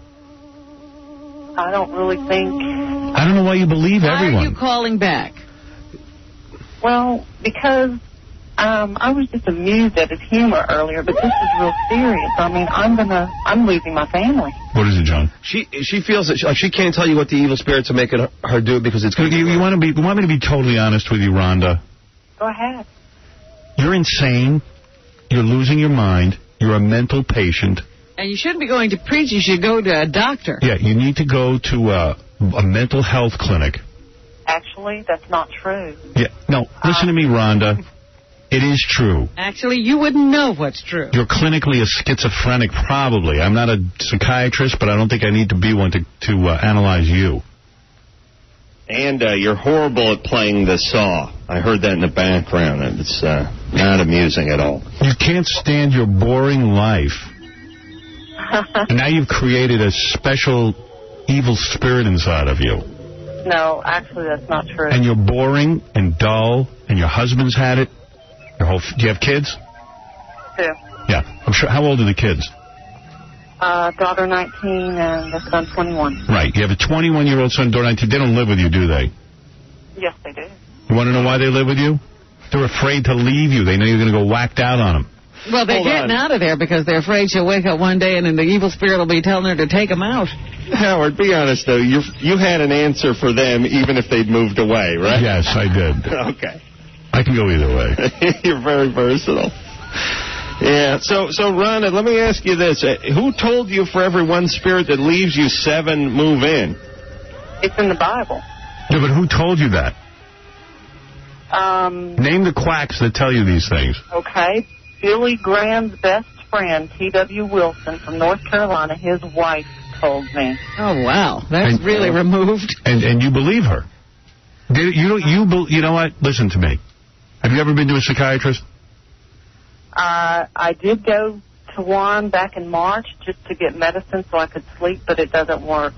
Yeah. Why didn't you go back? Did you tell them what your problems were? They don't believe me. Yeah, that's right. Well, you can believe me. There's no evil spirit in you. The only evil spirit in you is your brain, which in the old days they used to remove for people like you. Yeah, they give you a crocheting needle up the nostril and we fix everything. Okay. Well, and you really need to turn to your husband after you hang up the phone from me and say, drive me to the nearest hospital so I can get help. Wow. There's no such thing as evil spirits. You're like a little girl. Ministers can't tell you because they'd be blowing their own gigs. Right. Well, and Billy Graham's best friend's wife really does not know how many exorcisms are required to get rid of evil spirits, okay? Now, shame on you. What do they tell you to do? What's the worst thing they tell you to do? Like rent Shatner's paintball DVD? Or like what is the worst thing the spirits tell you to do? Yeah, let's get into the evil spirits. What's the worst thing they had you do? Adam's right. Actually, when this thing came through my chest, I happened to be talking to somebody on the phone, and he told me I had to repent or I'm going to hell. And it's true. I know that when I die, I'm going to hell. What do the spirits do? Forget everybody else. We asked you a specific question. The spirits don't tell you anything. I mean, it only burned my legs. I mean, it felt like I was in fire. I can't explain that. You ever hear of menopause? Yeah, those are hot flash. Honey, look, you are really, I'm not going to sugarcoat this. You are a very sick woman. How old are you now? 38, she said. 38? And you got a 21-year-old son? Right. And a 19-year-old daughter. Okay. You ever get molested or anything like that? No. I'm sure she has as a child. No. You sound hot. How much you weigh? Well, I just sent you an email. I sent my picture so you can see what it looks like. Are there other mentally ill people in your family? I don't think so. Because you will end up in a mental institution, banging an orderly. Yeah. You still can't wake up your husband? Let me talk to your husband. Actually, my husband doesn't find this amusing. No, neither do I, actually. You're wasting my time. You're wasting everyone's time. No, I don't mean that. He's sad for me. Of course, we're all sad for you. Sad for you, too. It's pretty scary to lose your mind and pretend that there's evil spirits. I've been running around to Billy Graham's wife's friend. You can talk with any preacher and they'll tell you they're real. I mean, and they only happen to unbelievers. The spirit, but you believe. How'd you get infested with bad spirits? Well, I used to go to church all the time, one of the best in Dallas, and so, I mean, I don't know, it just happened one day. I mean, yeah, but you're a believer. You only get infested with spirits when you're a non-believer. Hey, you just broke your own rule. What, the spirits think you're special? No, you get evil spirits whenever you don't repent. So, what did you not repent for? She doesn't answer any questions. Wait a minute. Come on. What did you not repent for? Something happened to me in a church 2 years ago. And whenever I mentioned what had happened to me to a preacher, then this is when an evil spirit came in. But the only thing that had happened was I broke a vow with the Lord. And when I broke this vow with the Lord... Did you masturbate? This happened. No, I don't masturbate. What was your vow with the Lord? That I wouldn't talk about what happened in the church. And when I broke this vow with the Lord, that's when this happened. Oh, boy. All right, put your husband on. I want to talk to this cat. You know who you're as nutty as my general manager. He talks to God, too, and now he can't masturbate. Well, my husband is actually not a believer in God, to be honest with you. And no, the spirits are attacking him. No, they are, through her. No, they're not, actually. Well, let me talk to him. I have a thought for him, and then maybe I'll share a thought with you. Let me talk to your husband real quick. I got an idea here. How I can help you. Hey. I don't even know if she's really married. She won't get anybody. No, I've been married for 19 years. Well, get the guy on the phone. Hold on. Thank you. I got to hear the guy who's married to this maniac. Poor bastard. Hey, you call me back in 1 hour and he'll be awake. Oh, boy. Forget it. Wake him now. It's now or never. Now? Yeah. 1 minute. You can tell her to do anything. Oh, I can't do that. Just do it. Do it now. I command ye.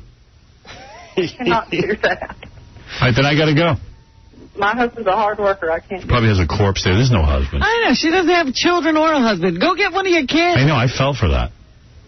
She doesn't have children. She doesn't have a husband. Anybody there? What I do? There's nobody living with you, you wacko. You freak. Well, my daughter used to work for a radio station here in Texas, so, you know, I mean, you can call them and ask them if she really works there. All right, I'll go call a radio station. She used to work there. You can't get... She doesn't have a job now. What? Has she said what is the exact thing that happened to her in the church? That she said. No, she didn't say. Yeah, she's not. I'm dying to find out what it was. It's nothing. Nothing happened to her. No, something did happen to me in the church. But when I mentioned it to a preacher, he said, I've been praying about this and praying about it. And he works for Franklin Graham at Samaritan's Purse. And he said, I've been praying about the story you told me. And he said, the Lord told me, do not tell that story to anybody else. So I haven't shared it. So one of the ministers touched you or something? No. He's been praying for me. He said it took him a long time, but the Lord told him for me not to share that story about what happened to me in the church. I know what happened. I believe he's talking to the Lord. I know what happened. You dropped on your head in the church. No. All right, listen. You are sick, and you need to go to a doctor, and that's all I'm going to tell you. And if your imaginary husband would have gotten on the phone, I would have told him. Well, I Your imaginary kids. Right. Thank you. You know what I find interesting, though, is we talk to completely insane people and then are surprised when they don't give us viable answers. We get frustrated. I know. I want good answers. Right. Yes, you're possessed by evil demons, but why? Why? You never do get a satisfactory answer. Why do I feel bad for her imaginary family? I know. Her daughter worked for a radio station, but doesn't anymore. Everything's in the past. Yeah, well. All right, I got to take a break. I'm being told to break. And when we get back, we got a whole bunch of stuff to do, and I got a whole bunch of stuff to go through here, tapes galore. And, of course, joining us today, Adam Carolla.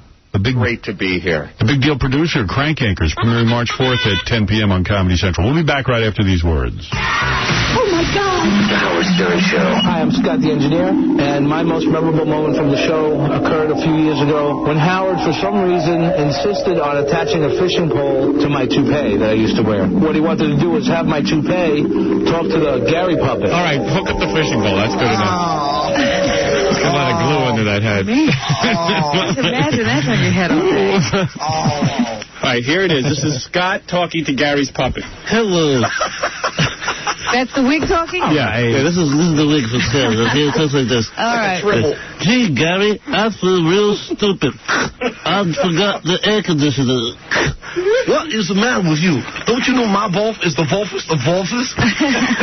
Look at you, Scott. My hair is more real than yours. All right, a little puppeteering early in the morning. Scott's wig talking to the Gary puppet. America's most beloved jock, Howard Stern. And they can call everything from disgusting to softcore porn. The Howard Stern radio show. I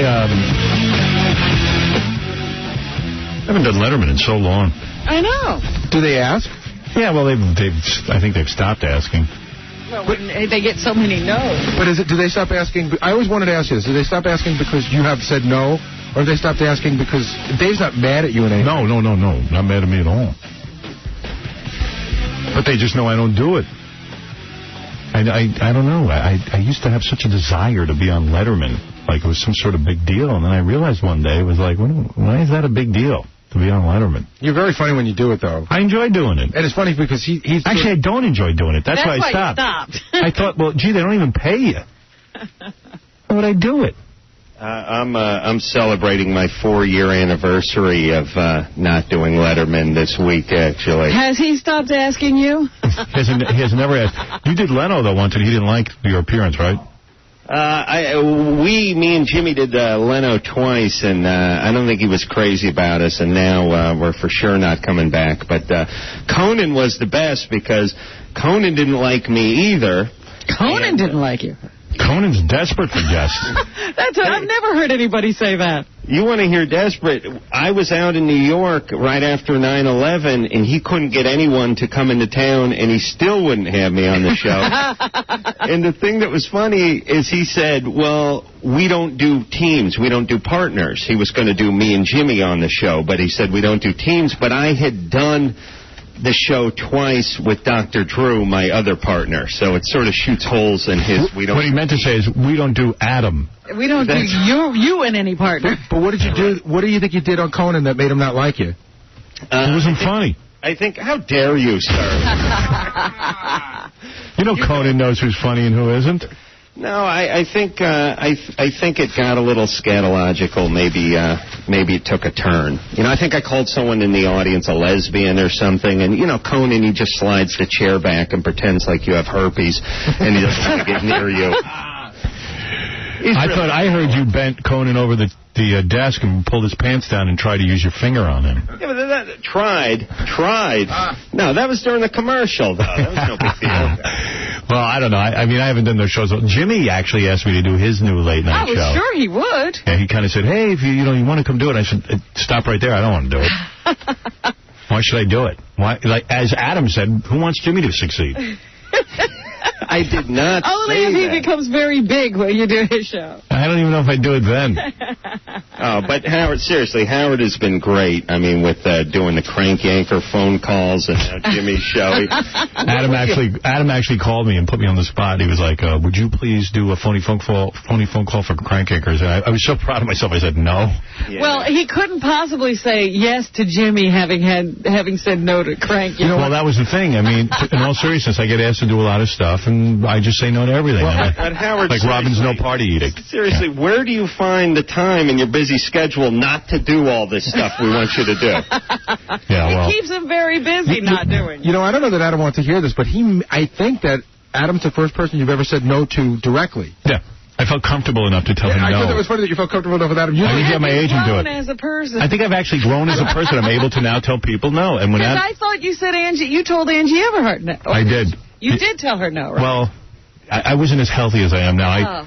She called me up and said, "I'm doing a pilot radio show."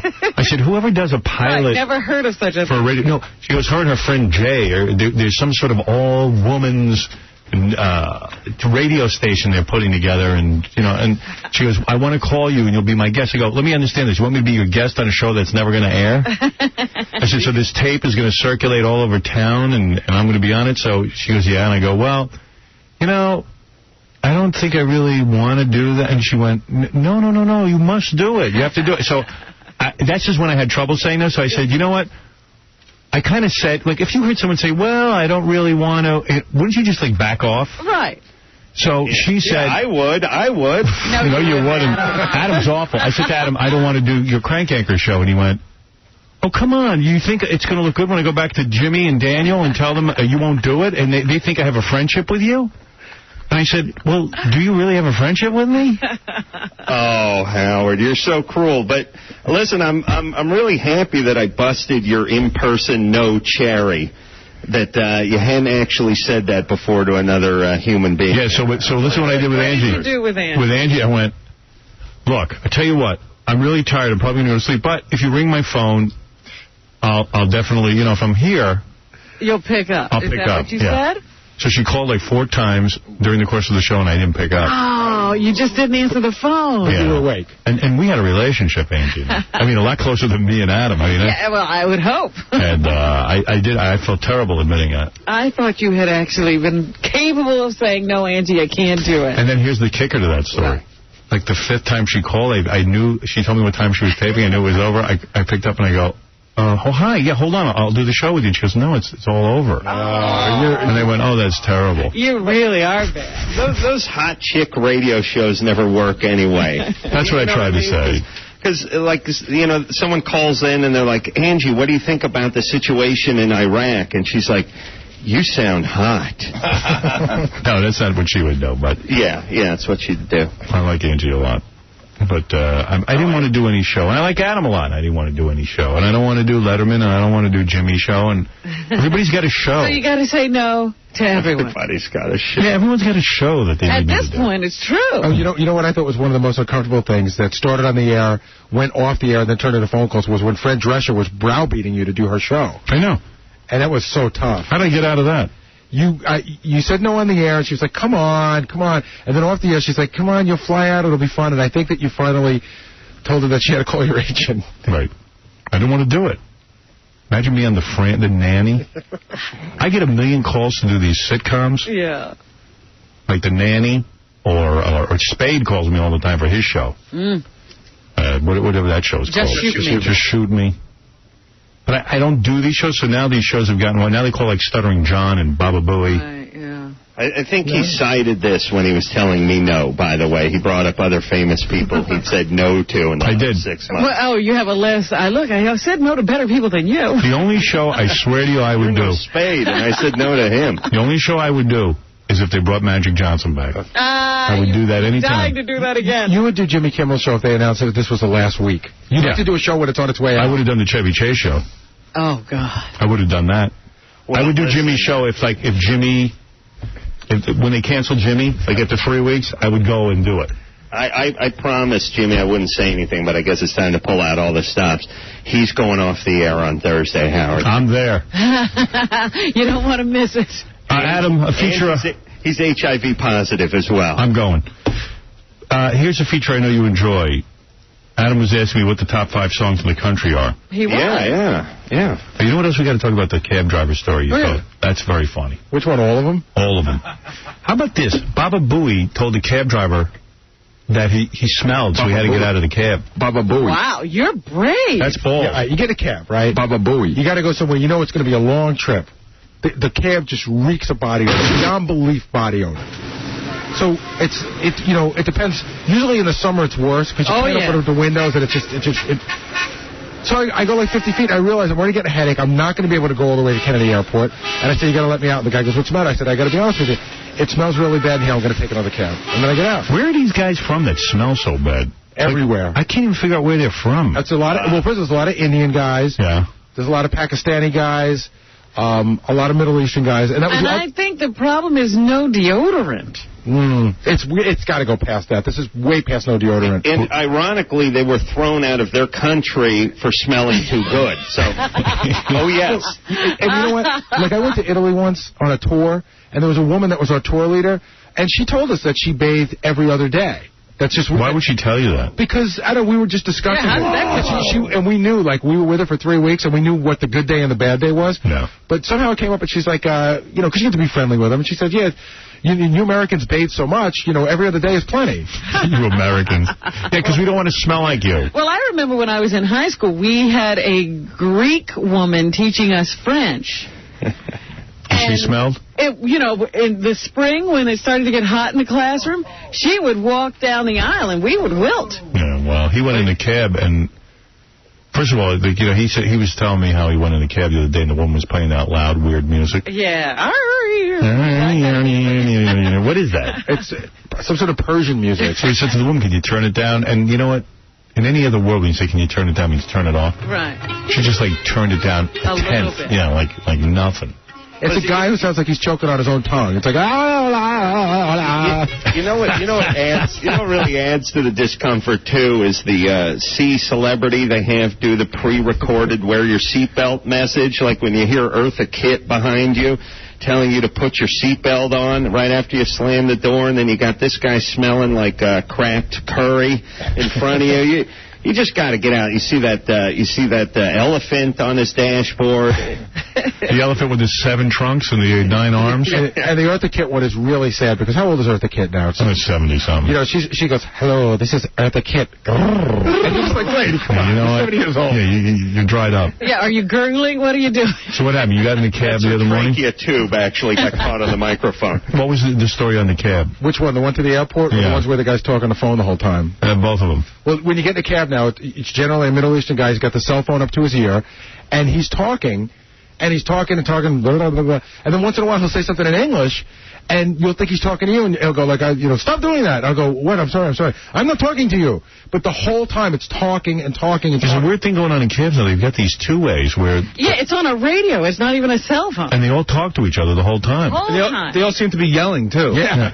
They're like screaming at the top of their lungs. What's the problem? It's always a very animated conversation. I'm like, how could they be this excited all day long? And you try to ignore it, but then you try to take the inflections and insert English words, what you think it might be. So Baba Booey has to go take a cab the other day. He says to him and Casey have to go to the airport. So Gary says, let's share a cab. Casey's going to Delta. Mm-hmm. Where were you going? United. And I was late. So I said, let's do United first. Yeah. So he says it to the guy. Guy drives to the airport, goes straight to Delta. Right. Okay. Drops Casey off. So Gary goes, hey, dude, I said get me to United. I have to go first. He goes, I don't know where United is. So Gary goes, you're a cab driver. You've got to have been to the airport a million times. How do you not know where United is? And why don't you say something? The say it up front. Right there. I'll help you. I said, you drive a cab every day. How could you not know? So he shows me his log. He goes, I've been to JFK 5 times today. And I go, yeah, but so how do you not know where United is? You come here. So what did he say? He just shrugs his shoulders. So then we have to go to another terminal. He's going to get out and ask, but he's taking his sweet time. So I jump out. I say to the guy, where's United? He says, Terminal 7. Now we got to go out of the airport completely because it's like a weird circle. Right. You can't turn around. Once you pass 7, you're done. So what are you doing, telling him where to go? I'm driving, in essence. You know, I'm behind him. I'm going to make a left over here. He goes out, goes over the bridge, goes back, goes into 7. Why don't you take another airline? Why are you taking United? No, take Delta. Why you take United? The reality is his cousin had a shoe bomb ready to go off over at American in just a few minutes, and he didn't want to be anywhere near the... Hey, at least the guy didn't smell. Dude, it was so funny because Gary was like, he was using the curse words. He was yelling at the guy. He was really mad, but I was laughing my ass off because he was really upset. What did he charge you for a trip to the airport? Did he at least reduce the price? No, he didn't. He had to go around again. I was so pissed off, and then after I get really pissed off, I calmed down. So I could have made an issue of it. Like, while he's going outside the airport, he should turn off the meter. Right. At that point, but he didn't. Yeah. But I'm like, fine, you know what? So I think it ended up being $36 or $34. It was $34. I gave him $40. You give him a tip. You're amazing. You can't not tip a guy. It just... You got to tip me. You got to tip. But isn't it sort of, I mean, maybe the plan for all these countries that hate us is just to send over their degenerates and have us... Well, yeah, you don't need to send the best people over. You know, and every guy that drives a cab, by the way, if you talk to them a little bit, especially the Russians are all chemical engineers in Russia. I know. But cab drivers here. They all have a story how they were doctors in Russia. Right. Oh, yeah, they've got major degrees. But they can't get a license here. Those guys from the window factory had somebody there who was working for him as a Russian who was a medical doctor in Russia, and now he's working in the window factory. Whatever happened to those guys? Are they still around? I think they sold the company, merged with somebody or something. I know there is a window Yes, they merged with me, Gary's cab driver. But to be fair to these guys, like if you were driving a hack in Pakistan and the guy jumped in and asked you what you did when you were in the United States... You would say you were the president or you ran IBM or something. I was the Prime Minister of India, and then I come here expecting a similar job, and now I drive a cab. I had a guy... That would be funny. I had a Russian guy who was telling me that the cab was so much better because in Russia, he drove a truck for the military in Siberia, and there was no heat in the truck, and it was a metal seat that wasn't even padding. Right. So he said, this is heaven to me. That's true. You know what happens to, like, one out of 100, you'll get a woman. I mean, it's a very rare occurrence. And then I get in the back, and I'm so used to it, because you only see the back of their head, and you see the name, and you can't make it out. So I'm like, hey, bro, take me. And they turn around, and it's a woman. You know what I mean? And if you look at the thing, you can't even tell the name that it's a man or a woman. Adam makes a good point, though. What? Like if someone said to you, what'd you do back in Russia? You wouldn't say it was a janitor. Yeah. Tell me you were the greatest person there. I was a medical doctor. I did brain surgery. It's just like the past life experience. Nobody was ever just a peasant. They were all kings and queens. I'd be like, I was an Olympic gold medalist. I had some background. Now they won't let me run in Pakistan. All right, let me give you the top 5 songs here, because this is a new list that Casey has put together. The 5th most popular song in the country is Jennifer Lopez. She's like, all the show business is Jennifer Lopez now. That's the 5th most popular song in the country. In my country, I was Jennifer Lopez. That's right.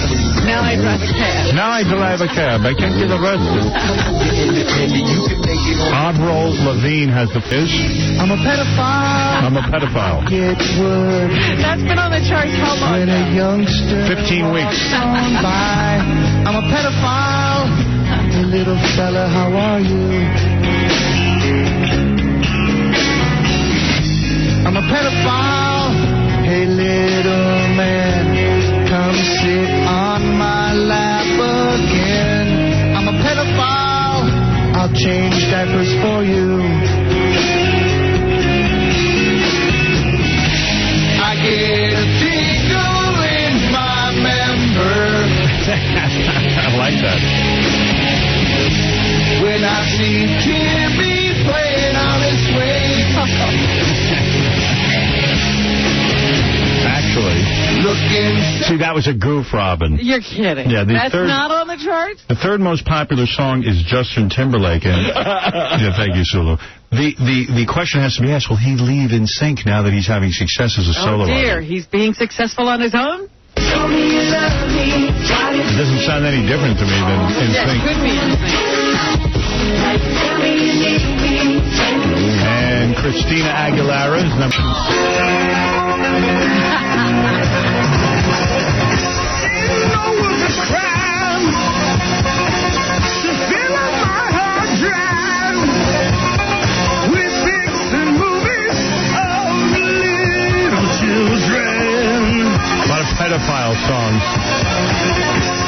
The actual #1 song is something. Yeah, just talk in the background. Or I say, yeah. Yeah.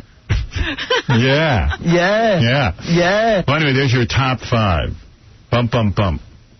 That J-Lo song sucked. You think? Yeah. Meanwhile, she's making more money than you and Jimmy put together. And then she won $250,000 on the Super Bowl. Hey, what is Jimmy getting for that ABC Listen, show? Man Cow makes more than Jimmy and me put together. What is Jimmy getting paid for that show? Do you know? Yeah, I do. Give me a ballpark. Over $1 million? Yeah. Wow. Yeah. I'm shocked. He hit the big time. I am shocked. Well, what do you want? I mean, what do I want? Well, no, I mean, what do you want them to pay him? This is a huge show. It's got to be compensated. Melrose, you're on the air. Go ahead. Read the big article about Mel in USA Today. Today? No, yesterday. 6 columns about Mel Karmazin and Viacom. It says that Shari Redstone, the daughter of Sumner Redstone, he wants to get her in there. To take over Mel's job? I don't think so. It says in USA Today. You can read it. No, they don't know what they're talking about. USA Today's not even a real newspaper. You keep saying nobody knows what they're talking about. All I know is, although I was talking to someone here in the company, I said, what are the odds that Mel's leaving? They're saying, you're hearing from the grapevine, they're pretty good because Sumner won't back down. He wants the ability to fire Mel. And I said, if Mel leaves, I am going to be miserable. I don't want him to leave. I agree. I'm a super attached guy to guys who are loyal to me, and Could he still run us if he... I'm not sure I'm going to stay if he leaves. I do have a contract, but I'm going to ask to be released, I think. Really? Yeah. No, don't do that. Why? I don't want to be here if Mel's not here. We will have no life. America will have no life without you. You'll have no life. No, 20 million Americans every day. You have Conan O'Brien. Howard, come on. You're the king of all media. Jimmy Kimmel now. Yeah. Come on, Howard. Although I love Conan. There you go. What about Jimmy? What about Jimmy, Melrose? I like Jimmy, and let me tell you something, Adam. You're very funny. Thanks, Melrose. Thank you. I make him funny. You do. You know Adam is really not that funny. I listen to him on the radio. And when he comes on my show, he's funny. He is. Adam's like a home run hitter. Hey, Adam, I thought you were funny on those Super Bowl commercials. Oh, just sitting there next to Jimmy? Yeah. Well, thank you. In fact, I kind of got the feeling it's your show more than Jimmy. Yeah, you look like you were going to be a big part of things. Yeah. Yeah, well, that was then. Oh, Jimmy got $1.75 million for his show. Is that right? Where'd you find that out? What? I don't know. We have a fact finder. All right. Well, you didn't hear it from me. That's just the first, few weeks, though. If it's successful, they got to pay him more than that. New York Times had it. So Howard, let me ask you a hypothetical. You love Mel Karmazin, right? I do. What if Mel Karmazin had a puppet show on cable? Go ahead. Could you do a phony phone call for him? Yes. Howard. Noted. I think you're going to say if it was Mel Karmazin, Yoko Ono, or Raquel Welch. Who would you sleep with? I'd be Mel Karmazin. Yes, Melrose. It says in USA Today that Mel makes in one day what the average family makes in a year. Yeah, because he's successful. Because he keeps the company going. Because he worked for it. You know what they ought to start printing, by the way? Because, America hates people that make money. We love to resent anyone who's successful and all that kind of stuff. And everyone prints how much they make and what they pull down a month and all that kind of stuff. They ought to print how much in taxes these guys pay. Like Mel Karmazin pays the taxes of 40 school teachers over 40 years. You know what I'm saying? Boy, that's a new way to kiss Mel's ass. You never thought. I never thought of that. Yeah, look what Mel does. You want to use that one next time you see him, buddy? No, I really would not like to be at the company if he's going to leave. I can't imagine what that would be like. I mean... No, we've always worked for Mel. I don't care what's been happening at the company. That's who we work for, right? No, and I think we'll continue to work for him even if he leaves. That's what I'm thinking. No, we don't have to stop working for him just because he leaves. Yeah. I saw KC's act. He was great in Vegas. KC? KC. All right, I got to go. I hate talking to Melrose. It always goes wrong, horribly wrong. If you leave him hanging around, he's like, anything. He goes bad. Richard Belzer's here. He wants to sit in on the news. I'm thinking, man, now maybe we shouldn't let him. Just tell him to go away? Tell him to go away. No, I'm just kidding. Let He's the your Bells. buddy. Come on in, Bells. What's the matter with you? You know Belzer at all? No, do I? Yeah. No, I don't know him.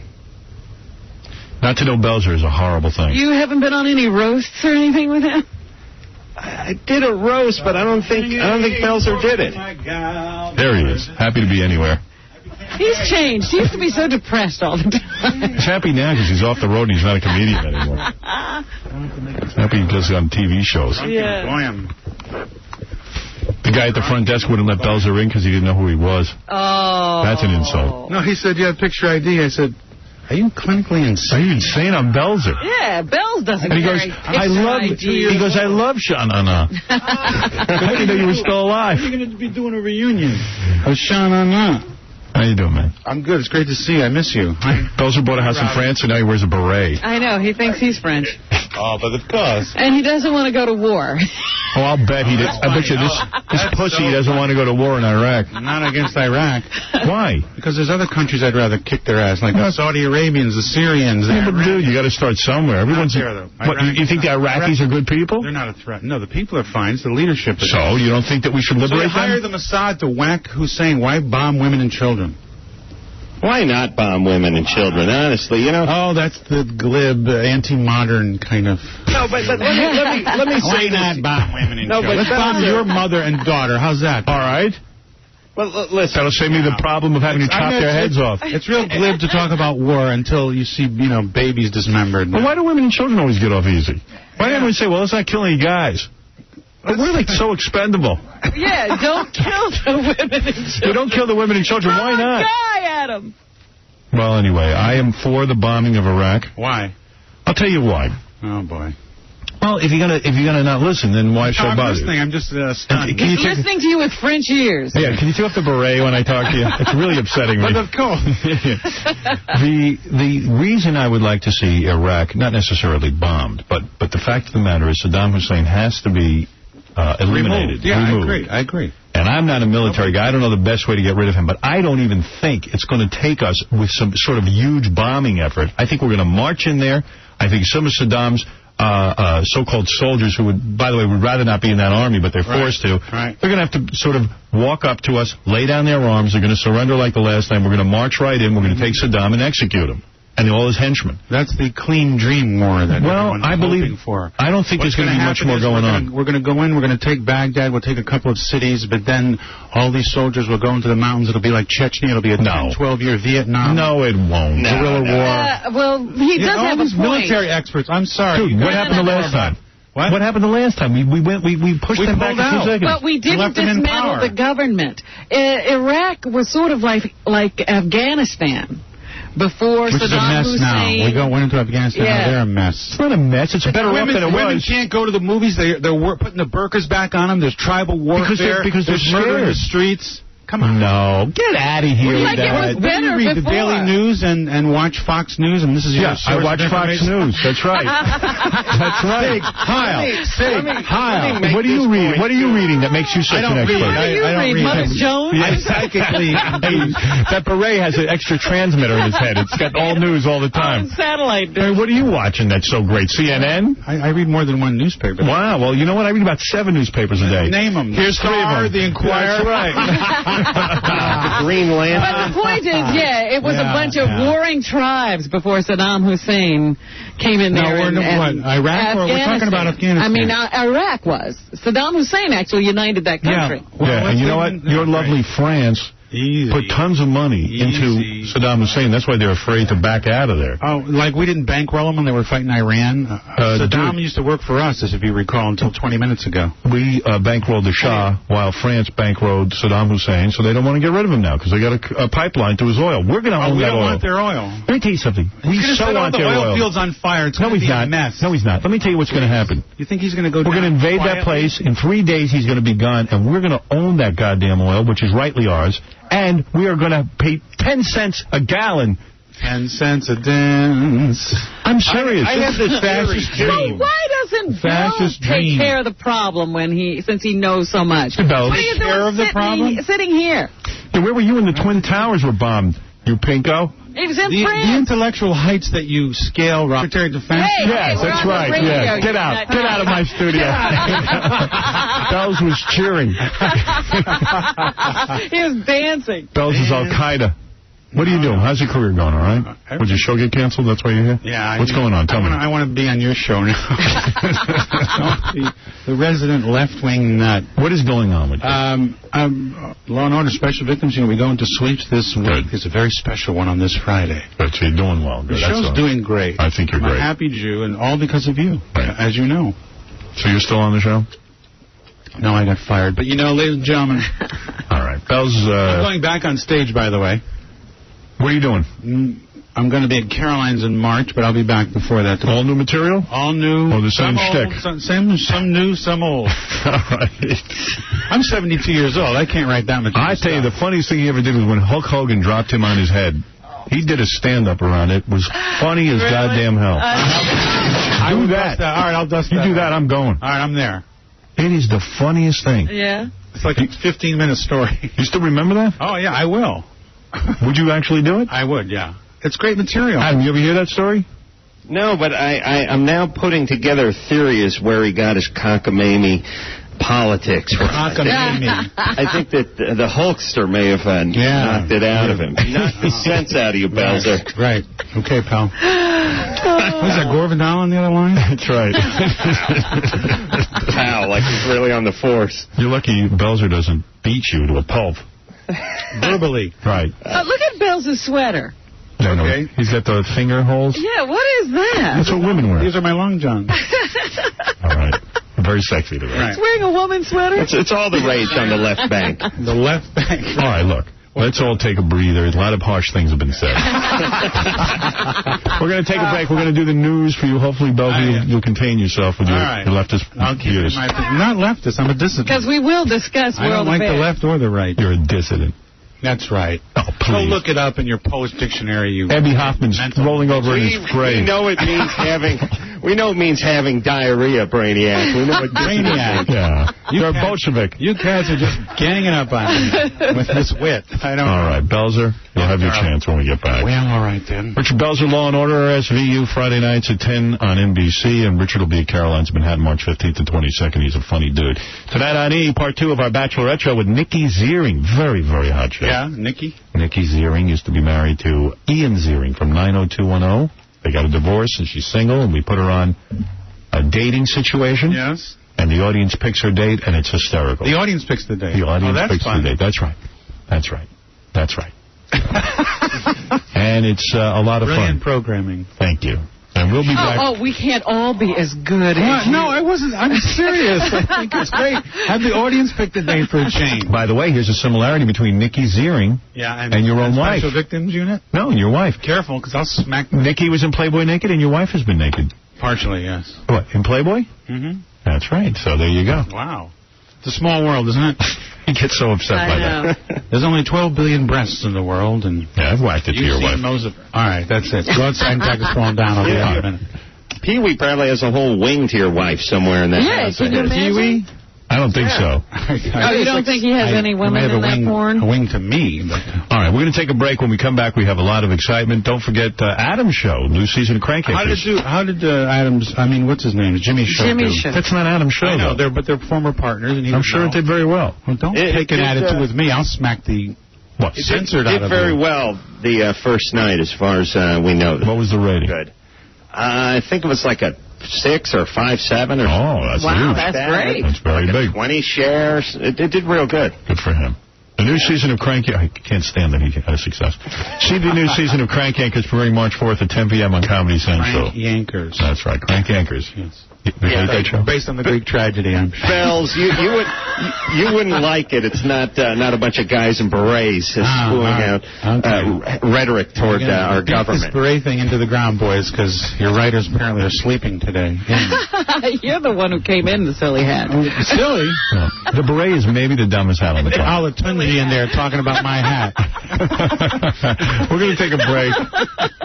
Maybe you'll take off the hat for the next segment. My hair's a mess, but I will if you like. All right, we'll be back. On camera? We'll be back right after these words.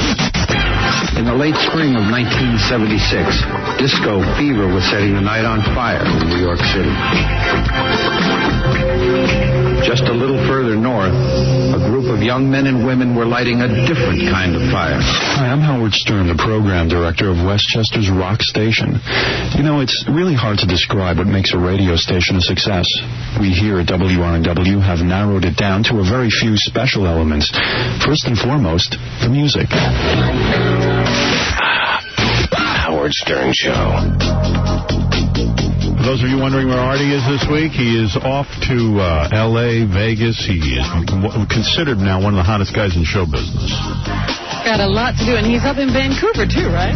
He's everywhere. He is the hottest guy in show business. What's he doing? Stand up? I'm sure nothing important. No, actually, what he's doing is he got a job in a movie with Will Ferrell, which you hear Will Ferrell, you know it's going to be successful. Another movie to look for. Doesn't he do impressions? Will Ferrell or Artie? No, Will Ferrell. Yes. From Saturday Night Live? Yes, he's a very talented guy, actually. But can he carry a film? We don't know. We're going to find out. We certainly are. Artie's there to help him. God love him. Thank goodness for Artie. Maybe Artie will steal the movie. Adam, I think that's pretty easy to do. Adam Carolla is here, who's another guy who's so close to making it big. Yeah. He's on that verge. He's on the verge. For how many years now? 11.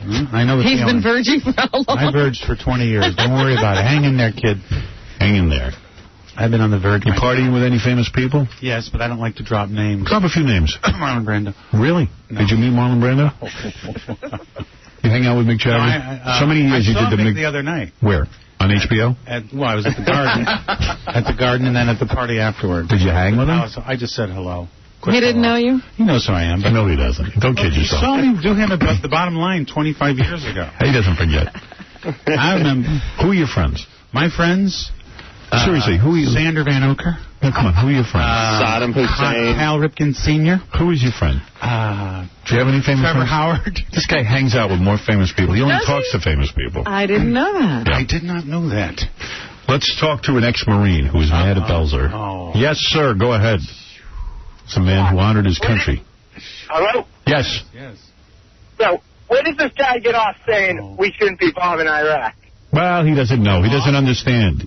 Well, He's been living in last I France. read, this is a free country, and you're allowed to dissent from the popular opinion and still be protected by law. And you know why it's free, Bells? Because of guys like me and this caller. These are the patriots.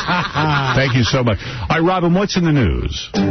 Belzer at Caroline's, I'm sure, in Manhattan, March 15th and 22nd. All of New York is abuzz. Go ahead, Robin. Go, Robin. First of all, I wanted to ask you guys a question. Neither one of you has sons, but just that we know of. Yeah. that you're claiming. Oh, I know. What? I don't have any. Go ahead. But how would you feel if your son grew up Yeah. and started dating these hot chicks Yeah. that he's bringing? I would be jealous.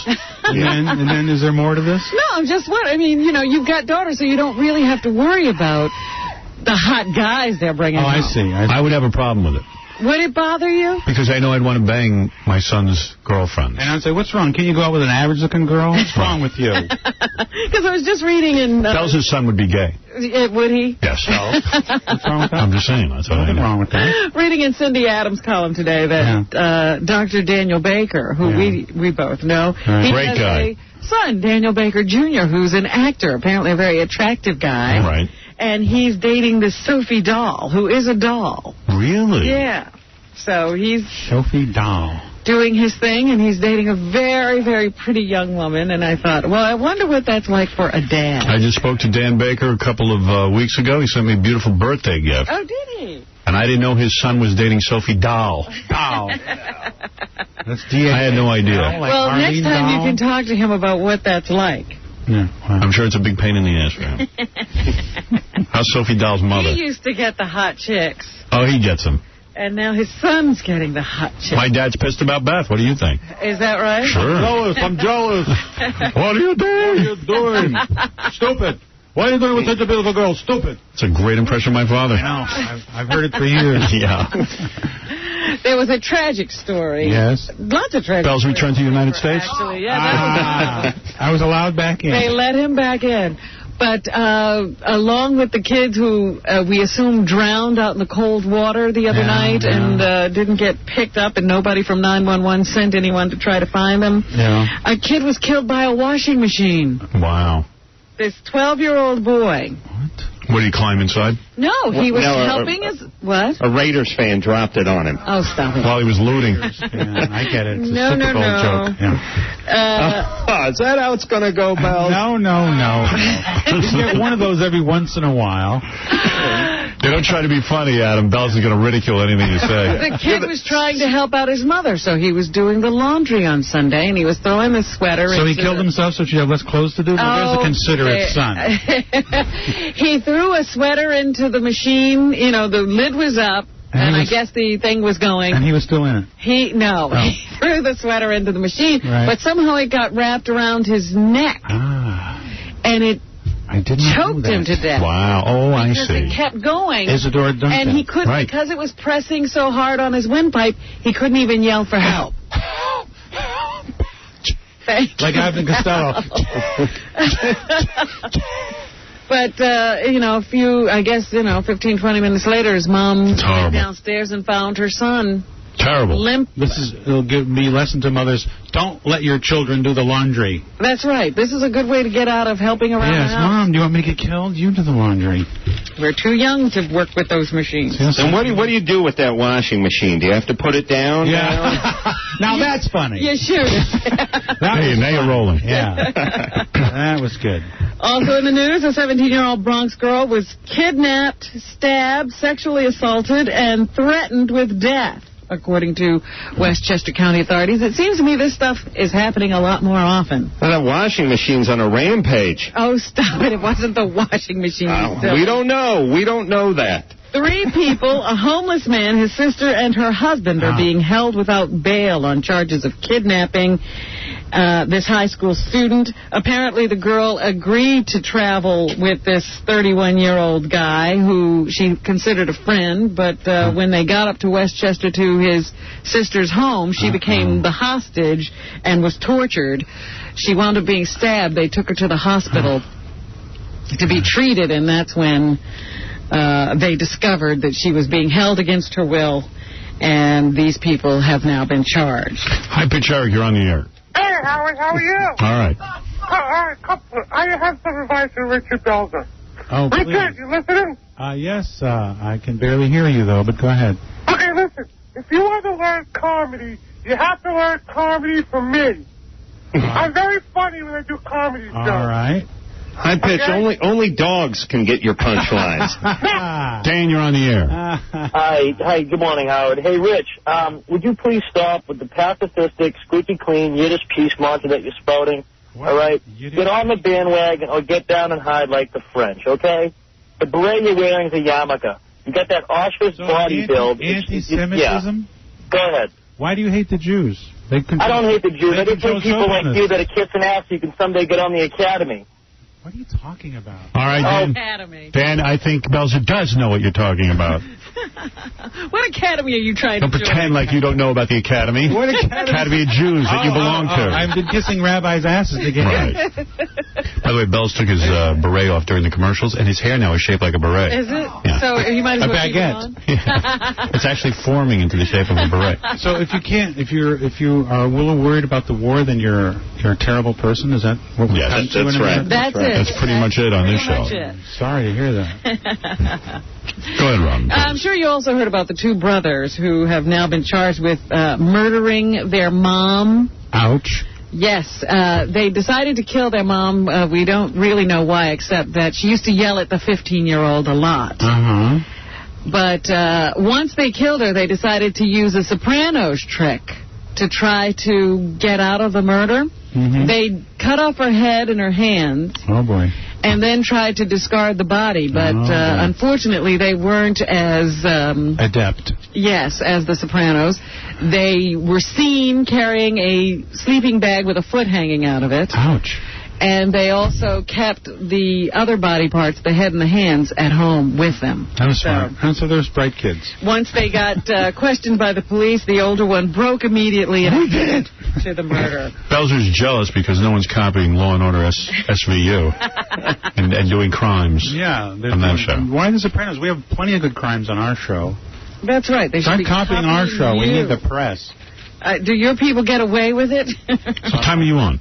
10 o'clock Friday night. All right. And 11 I'm going to watch it. I'm going to Friday have to tune in. Thanks. All right, this will be 10 years. Thanks. right up Belz's alley. Thanks a lot, Howard. Appreciate it. I don't know what you're doing for the State of the Union address tonight. Oh, he'll be sitting there taking notes. He'll be burning an American flag and drawing a mustache on the screen. A proud American. Who lives elsewhere. Okay. Gotta eat. Gotta eat some good food. Just before President Bush delivers his State of the Union address tonight, activist actress Susan Sarandon one of Belzer's friends. upstage him. How? Before our kids start coming home from Iraq in body bags and women and children start dying in Baghdad, we're not sending anyone I home. need to know, what did Iraq do to us? I also hear she's going to drop one of her boobs on an effigy of Bush. What they did to us is That's what the 56-year-old will be asking in a 30-second television spot that will air just before the 9 o'clock speech. Well, I'll tell you what they're doing. They're amassing weapons against our friends in Israel. They're ready to put chemical weapons against our friends around the world. Condoleezza Stern. They also financed 9/11. There's a trail of money to the Al-Qaeda network. Yes, there is. Oh, please. I've seen it with my own eyes. I've seen it. I've seen the trail. Spewing all and it's not pretty. Propaganda. What do you think all that oil money's going to? Hussein's They've castle. nerve gassed their own people. Like you care. They try to eliminate the Kurds. Yeah, I do care. I care about the Kurds. You care. He happens to be a big I'm a big Kurd fan. Some of the best music in this world has come from the Kurdish population. How did choose Kurds myself? Yeah, I only like large Kurd myself. Yeah, large Kurd. Edward Peck, a former ambassador to Iraq, tells her in the bit, the answer is nothing. Iraq had done nothing to do with 9/11, nothing to do with Al-Qaeda. How do you feel about Saddam Hussein rewarding suicide bombers? In fact, what they contend is that invading Iraq will increase terrorism, not reduce it. No, it won't. It will teach them yet another lesson. And let me tell you something. Afghanistan, us going in there and disrupting the Al-Qaeda network has decreased terrorism. And don't kid yourself. It works. Those guys are not having an easy time of it. We bombed the hell out of them. They never expected us to be real men. There's a firefight going on in Afghanistan right now. I don't know. Come on, Bells. Don't ruin my show with that whistling. I don't want to hear that. Turn off your mic. Or at least do the Old Spice theme.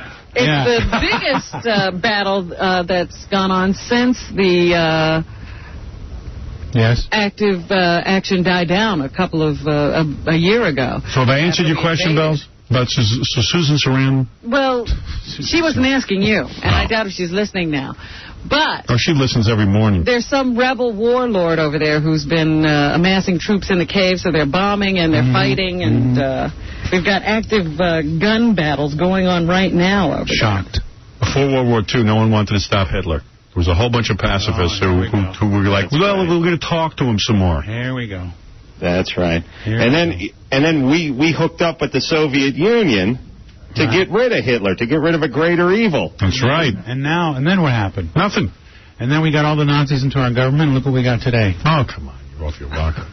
Here's Colonel Roger King of the U.S. Army over there in Afghanistan to tell us that U.S. forces have come under fire in the Kandahar province. Kandahar. All right, let's hear from a guy who knows something. A small group of United States Special Forces soldiers were clearing a compound with support from Afghan militia forces when they came under small arms fire Monday at approximately 11 a.m., 13 kilometers north of Shpin Boldak in Kandahar province. I can't stand when celebrities are against the war, like Susan Sarandon. I hate that. She's living in the lap of luxury, that broad. I got a quick question that I really don't know the answer to. I always hear special forces.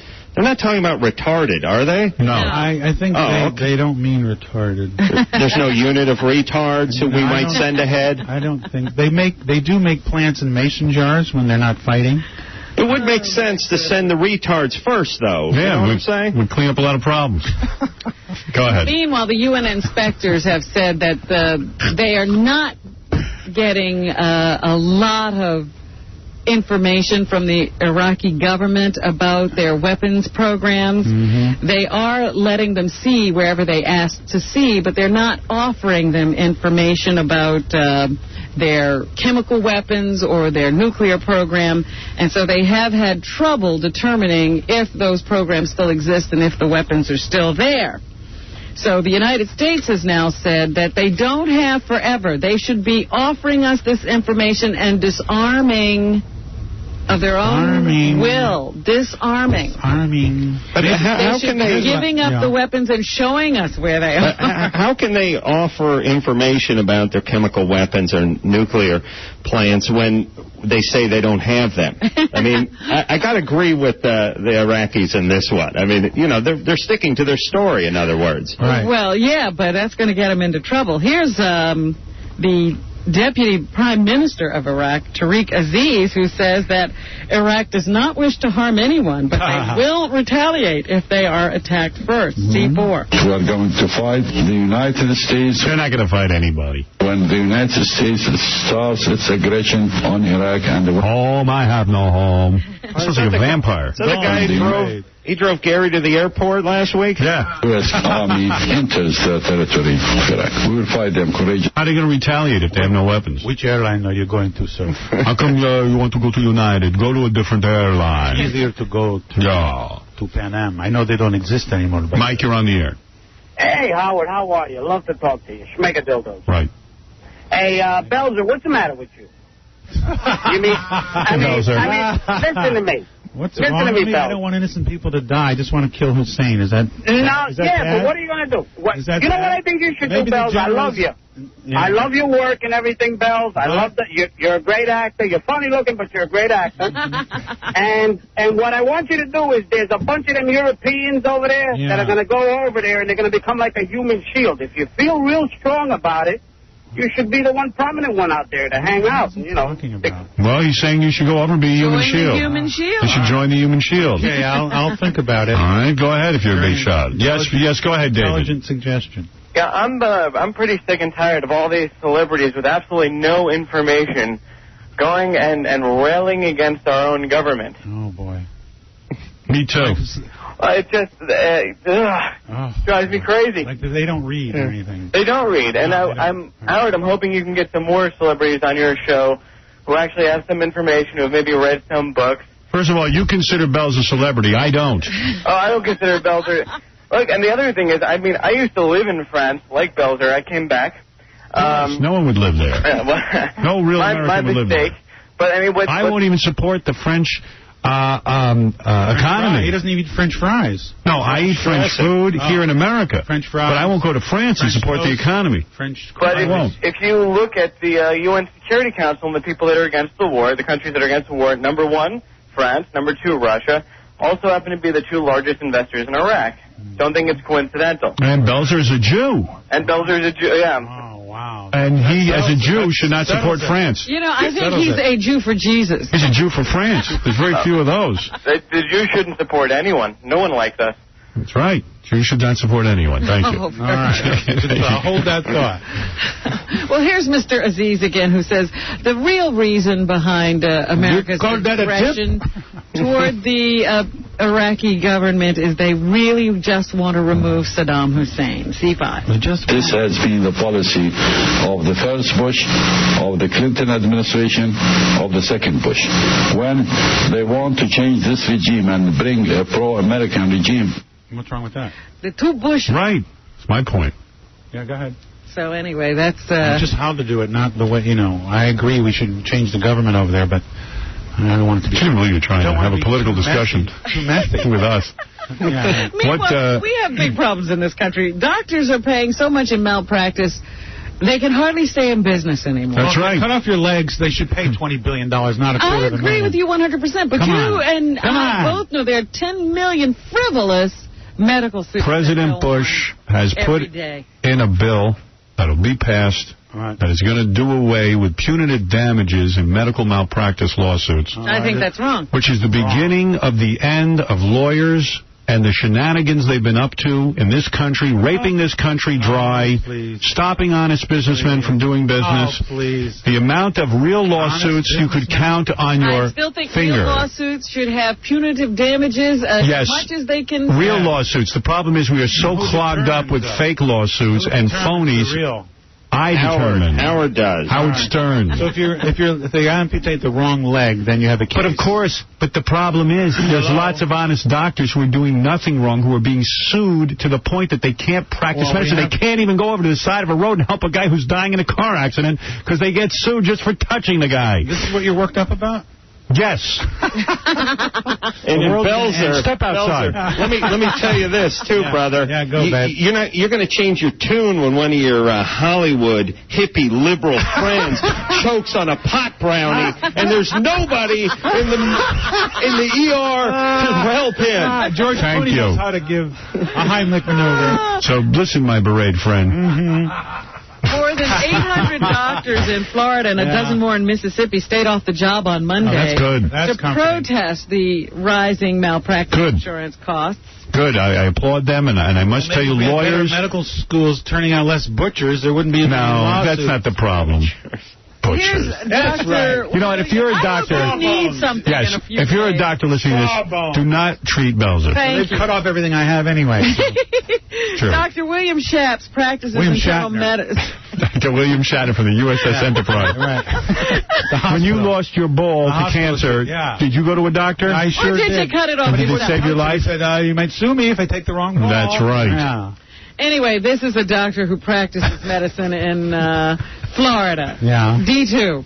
D2. All right, let's hear him. Dr. William Shapps. Hello, Florida is one of the highest malpractice suit states in the nation. And unfortunately, this crisis has been fed by the... Here's how this all happened.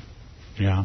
Most lawyers want to go to medical school and be doctors. They couldn't get in, so they became lawyers. They're so jealous of the doctors. That's all they do all day is sue them. That's funny. Funny. It's true. Funny. It can be true and funny. And by the way, doctors have money. So these lawyers, they go after them, and they try to bankrupt them. They're easy targets. Easy targets. Even the honest ones, because what they do, the honest ones go, I better settle this. Because I got to get back to my practice, and God forbid, this thing drags on. And you're suing an individual rather than a corporation. Right. The lawyers have figured out how to suck the money out of every human being on this planet, like leeches. That's true. Yes, Neil. Hello. Yes, Neil, go ahead. Howard, I'm Fruity Nutcake's writer. I'm also a physician. I have colleagues leaving medicine all over the country. It's incredible. They're doubling and tripling malpractice rates. That's right. Look at what he has to do. Do you have your prescription pad with you? Yeah. If you have your prescription pad, write a prescription for Bell's. He needs psychiatric drugs, psychotropic. I don't go that deep into psychiatry. That's funny. But all right, thank you. Now, Bell, seriously, there's a big malpractice. Is big. No, I agree, but there's got to be a better way than just cutting it and making one number. Well, you know what? In a legitimate society where people are honest, doctors, and they should be protected. God damn it! Take a beret and fight like a man. I have a compromise I want to run by Belzer. How about only white people can do lawsuits? What are you talking about? I just thought you'd be outraged by that. That's all. Oh, I see. All right. Everybody calm down. A lot has been said. Yes. All right. Now, the cell phone. Here in New York, they have decided that we can't talk on the cell phone and drive at the same time. We have to have this hands-free situation going on. Yes, ma'am. Has that made driving safer? Probably not. Yes. Yes. I have a split. Oh. No. Well, the answer is no. They did a study, and it doesn't matter if you're holding on to the phone or not. Talking on the phone and driving is too distracting to most people. They become dangerous to themselves and others when on the phone because they develop a tunnel vision, according to the doctors, and they're no longer able to do all of the things you need to do to drive a car. What is it now? You can't have any fun when you drive anymore. No, you're not supposed to be talking. Here in my car, I feel safest of all. The radio on my door. They don't want radio distracts you. right? No, not the way the phone does. The cell phone apparently is very, very dangerous. Very D3 dangerous. is Dr. David Strayer of the Dr. University of Utah. Our research shows that there's also a significant impairment associated with that cell phone conversation itself, and it doesn't really matter if it's a handheld unit or a hands-free unit. In both cases, you have that cognitive distraction. Cognitive distraction for a hand job. Are you going to repeat everything everyone says? Yeah. PJ, you're on the air. Yes, PJ. PJ. It's TJ. TJ, go ahead. Whatever it is. Yeah, how you doing? I'd like to say I lost my mom in 9/11 in the Sorry. trade sector, and Bell's was really pissing me the hell off, man. Well, you know, to equate that tragedy with my political views is very, you're giving yourself more grief than you need. Maybe if somebody drops a building on someone in your family's, you know what I'm saying? I don't think you would feel a little different there, Bells. Well, of course. A sweeping generalization, and I agree. And that's the kind of generalization we appreciate on this show. I agree for your loss.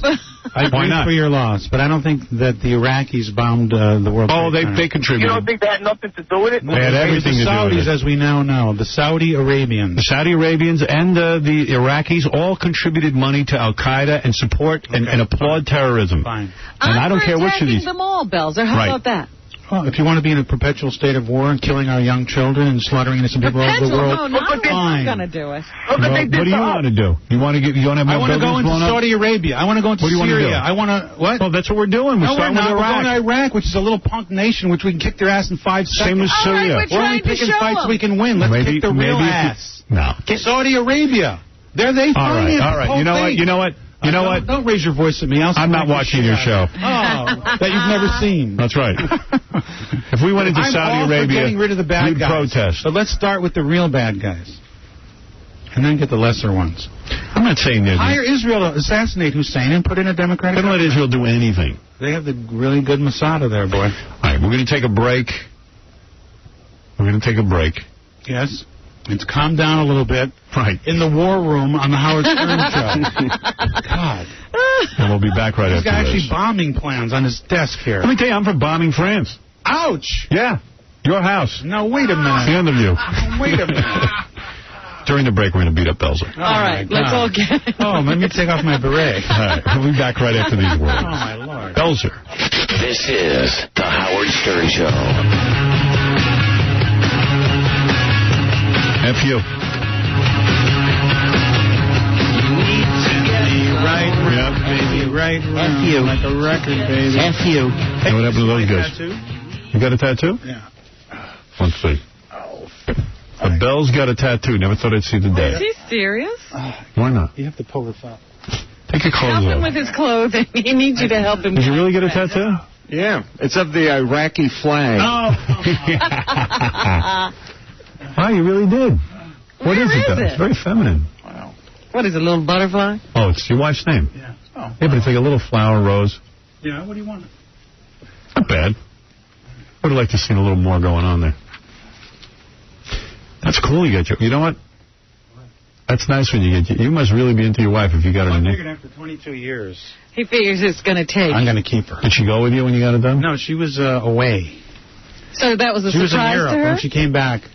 Your wife's name is cool, though, at least, because it's Harley, so it looks like you might be in love with a motorcycle. You know what I mean? No, it's Harlee, not Ley. Well, whatever. It's still good. So tell him you can't spell. That's it. You can't spell. And whose name did she get tattooed? Slappy White. Yeah, that's what I thought. That's the rumor going around. It's just a big slappy white on her ass. No, on her shoulder. Adam Carolla's with us. Bells told me he produced a movie. We were talking during the commercials. He produced a movie? Yes, it's been accepted at the San Jose Film Festival. The San Jose Film Festival? Cinequest, it's called. You're kidding me. Very difficult film festival. Audience in America. It is. To ever. Yeah, it's a legend. It's bigger than Cannes. It's huge. San Jose has a movie theater now. Has the third largest movie-going audience in the United States. Okay? Thank you. Bitter What's Jester. this movie about? It's about a female comedian's quest to make it in the business and her journey, her odyssey, what it's like to deal with club owners. Did you start this before Jerry Seinfeld did his comedian movie? Yes. He did. Yes. We've been working on this for years. And anyway, so I'm going to send it to you, Howard, and I would love to see it. what's your name? Yeah, remember me? Yeah. Donna. Donna. Send it to Donna. Take care of Donna. Donna, and I want your honest opinions. All right, I'll watch it. All right. Why not? You promise? How much money did it cost to make? I did it all out of pocket, as we say. Seriously? Yes, over the years. How many years? 3 years. 3 years you followed a comedian around in her quest to make it? Yes. And she still hasn't made it? She's made it. She made this movie. Did you shoot it on video or you shot it on film? It's digital. Digital video? Yeah, so but it looks like film. Put the film look on it after. So it looks like film. How many hours did you shoot? We shot 60, 70, 80, 90, 100, I don't know, hundreds of hours. If you squint, it has the film look. Yeah. They always told me that if you shoot on digital video. You wear the glasses, they have these special glasses. It's here in 3D. The boobs pop out on it. You it. do 3 shots of tequila and you put these glasses on and squint, it looks just like film. Someone told me the whole time you shot, you stayed in the same hotel room with her? With who? Are you a comedian? Hundreds and hundreds of hours. Hundreds of hours? Is she hot? Hey, now. What does that have to do with anything? Curious. Is she attractive? She's an attractive, very talented gal. Because I don't want to watch a video of an ugly chick. All right. What's her name? Give her some props. Maya de Gregorio. All right. How old? She's... Has she been working at this too long? 30. Hasn't made it yet? I don't know. It doesn't matter. It's a great story about the business and stand-up and club owners, and all these stars are in it giving her advice. And does she like anal? She goes to festivals and comedy award shows, and you see the whole arc of the business. Interesting. Come in. Wait, let me ring the doorbell. Aye. All right. All right, Robin, go ahead. Let's wrap this up. Don Hewitt of 60 Minutes has finally been convinced to step aside. You know how he disciplines his children, reins. Don Hewitt? How? Funny joke. Sorry, go ahead. All right. This is the A stuff. You see, I'm going back on stage. He's going to be a Caroline for that material. Yeah. He's going to do Don Hewitt material. Yes. Yes, Don Hewitt has said, all right, you want me out, I'll go. They say he's not going away, though. He will become a producer. An executive producer for CBS, working on special projects. Guy's 80 years old. The average viewer of 60 Minutes is about 107. And they've said to him, please go away. You know, we need to update this thing. And he has been very, very hesitant to leave. Wanted to let go. But isn't it a top 10 show anyway? I think they said after the 50th interview of Imus as the young hip DJ, they finally realized that maybe they ought to profile somebody else. Skewer to a different demographic. Well, here's the 80-year-old man saying he's not going anywhere, D4. Oh, you're going somewhere. Check the actuarial tables. You'll see you're going somewhere big and it's in the sky. I've been at CBS for 55 years, and now it looks like I'm going to be here for 65 years. And I wouldn't bet against 75 years. All right, so his money is on him. Codger. The only thing he's going to be producing is phlegm. Right. Wait a minute. Have the Osbournes burned out? No. But what is burning out is like the commercial on the Super Bowl, them hosting the American Music Awards, but the show, the TV show, The Osbournes, is excellent. Really? It is. Yeah, I mean, I enjoy watching it. Well, the audience doesn't necessarily agree with you. It's not as big a viewer draw as it was last year. Wrong. I'll tell you why. And I'm not defending it or, listen, I wish I owned it. Here in the paper doesn't have as big an audience. Started out, the first one of the season had a 6-something rating. They're now at a 3-something rating, which is huge in cable. They also repeat it several times a week, each time drawing a 3-something rating, which is phenomenal. What did they have last year? Well, that's what we're talking about. Hold on, he hasn't gotten to Cume and time spent watching. Well, yeah, the original Osbourne episodes would get about a 5, and then the subsequent ones that they repeat go down. It's not as popular as it was last year. No, it's not. I'm fine with it. If they canceled it tomorrow, I'd be happy. What do I care? I'm just telling you, it still works as a show. I didn't say it didn't work. It's just not as popular, and they're wondering if they haven't sort of run their course. Listen, maybe there's a little bit of overexposure. 80% of our audience has written me that Bell shouldn't be on the show. What do they know? I thought it was 92. That's right. Well, yes. I didn't want to insult you. Thank you. So anyway, there are questions being raised as to whether how long this will last. I think Ozzy's back on the stuff too, isn't he? Doing drugs? Was he ever off? I think he was for like 10 minutes in '74. Because when they started the show last year, he was on antipsychotic drugs, Vicodin, and something else because he had just broken his foot. Remember? Right. So he was just blissfully. Do you like the show, Belzer? I loved it the first season. I haven't really seen it this year. There you go. The Belzer's the problem. That's why the ratings went down. It was the Bells. Got to win me back. Go ahead, Super Bowl did very well. Huge. Are you shocked? I mean, Oakland versus Tampa? And it stayed steady throughout the game. And it was a terrible game. I left at halftime. Well, you were one of the few. Got in my private jet. Had about $80 million for every segment, yeah. After the Jets lost, I didn't care. Yeah, I was bummed out, too. That really hurt me deep. This was really amazing. This came over the wire today. Access Motorsports officially became an Indy Racing League team on Monday with the announcement it had 4 co-owners, including disc jockey Crazy Cabby. Yes. So he actually has an official Indy car. Yes, he does. His race team is on the Indy circuit. What does that mean? He's a guy who works here. I know he is, but what does it mean that he has his name on this? It means he's losing whatever money he's It means that's what I was getting at. There's going to be a sticker about the size of the ripe sticker that they have on produce at the market on the side of a race car that's in 23rd place. All right. Renee Zellweger is in Chicago. Yes. And she says she horrible had a movie. Post-show letdown after it wrapped production. I loved it so much, I didn't want it to end. It was so great. Everyone on the set was so great. Like a family. We were a family. I didn't sleep for 2 days after we finished it because the magnitude of the undertaking hit me when we wrapped. It hit me. And it hit me that I wasn't going to... I haven't moved my bowels for a month. Go to that set every day and be around those people and be part of that creative process. I miss sucking Richard Gere. And watch what everyone was giving and creating. And that was sad. But I got my friends. I collected them up and I'm never letting them go. That was so cute. Everyone's making a big deal about these guys doing the singing and doing the dancing. Right. It's like, aren't they performers? Yeah. Aren't they in the entertainment business? Yeah, they're not driving trucks. They're not doing surgery. And gee, they can sing. You're supposed to know how to sing, stupid. That's right. It's show business. Everyone's making a big deal about you dancing, too. Whoa, getting easy, dude. off the old... That was proven to be false. That's right. What's the matter with you? A squirrel. Didn't know anything about Animal Kingdom. It was actually a gerbil. Because you guys can't figure this out. And it wasn't true. Catherine Zeta-Jones is here to tell us why she gained so much weight. How it's different being in the movie version of this musical as opposed to the stage show. I know the difference. There's cameras involved.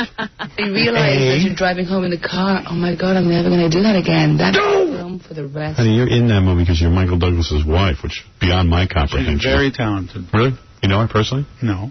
My life. So that gives you the masochistic attitude to go on and kill yourself because you can't go back tomorrow and redo it with a different audience who's fresh and, you know, we have a... She's a big loud mouth. Oh, she loves to talk. Yeah.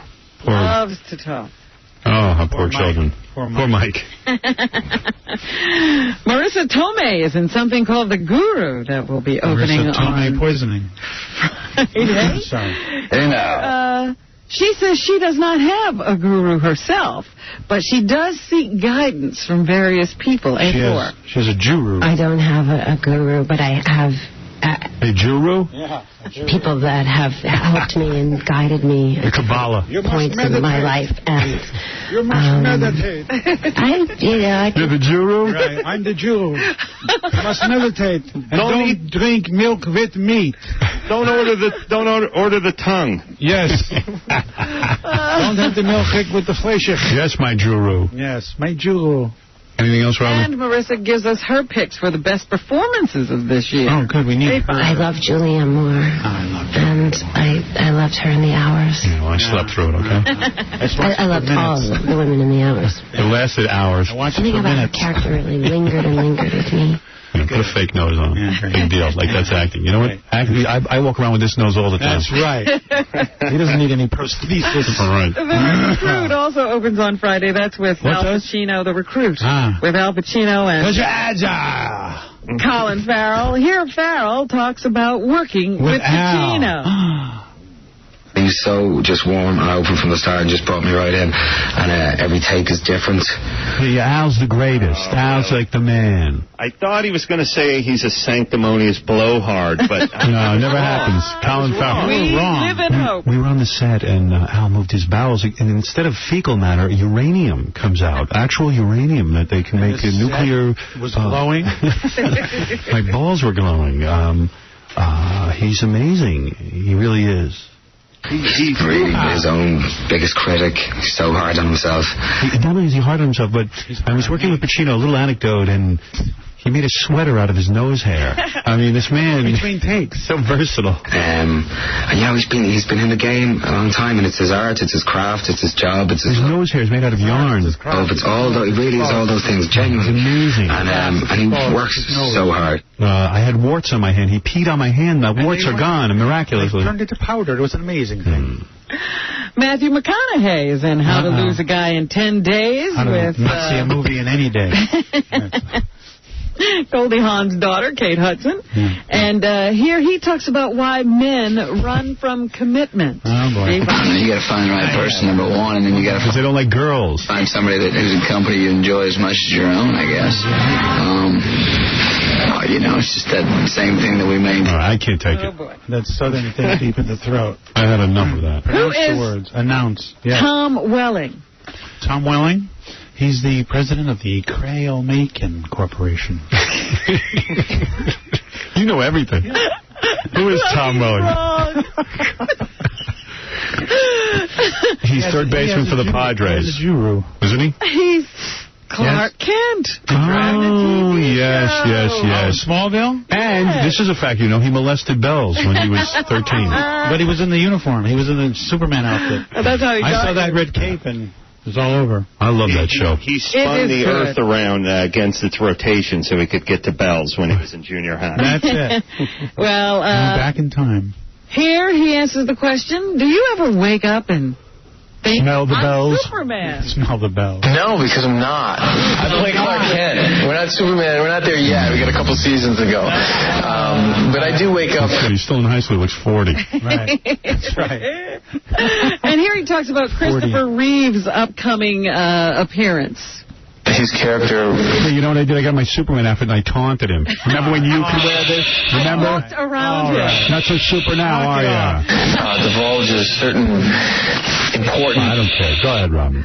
Finally this morning, Barbara Feldon. Yes. Remember her? Agent 99. Agent 99. Yes. She has written a book. Good, good. I've been waiting for the expose. It's called 99 Reasons Why I Haven't Been in the Business for the last 99 years. Now she's 99 years old. Written a book. Yeah. Hello, 99? You're 99. Don't get my age. 99 or 99? What have you been the last 99 months? Here she discusses her journey into finding a lifestyle that offers fulfillment equal to and different than being with a mate, just as good. Oh. Here she is on when she first thought of writing a book about living alone.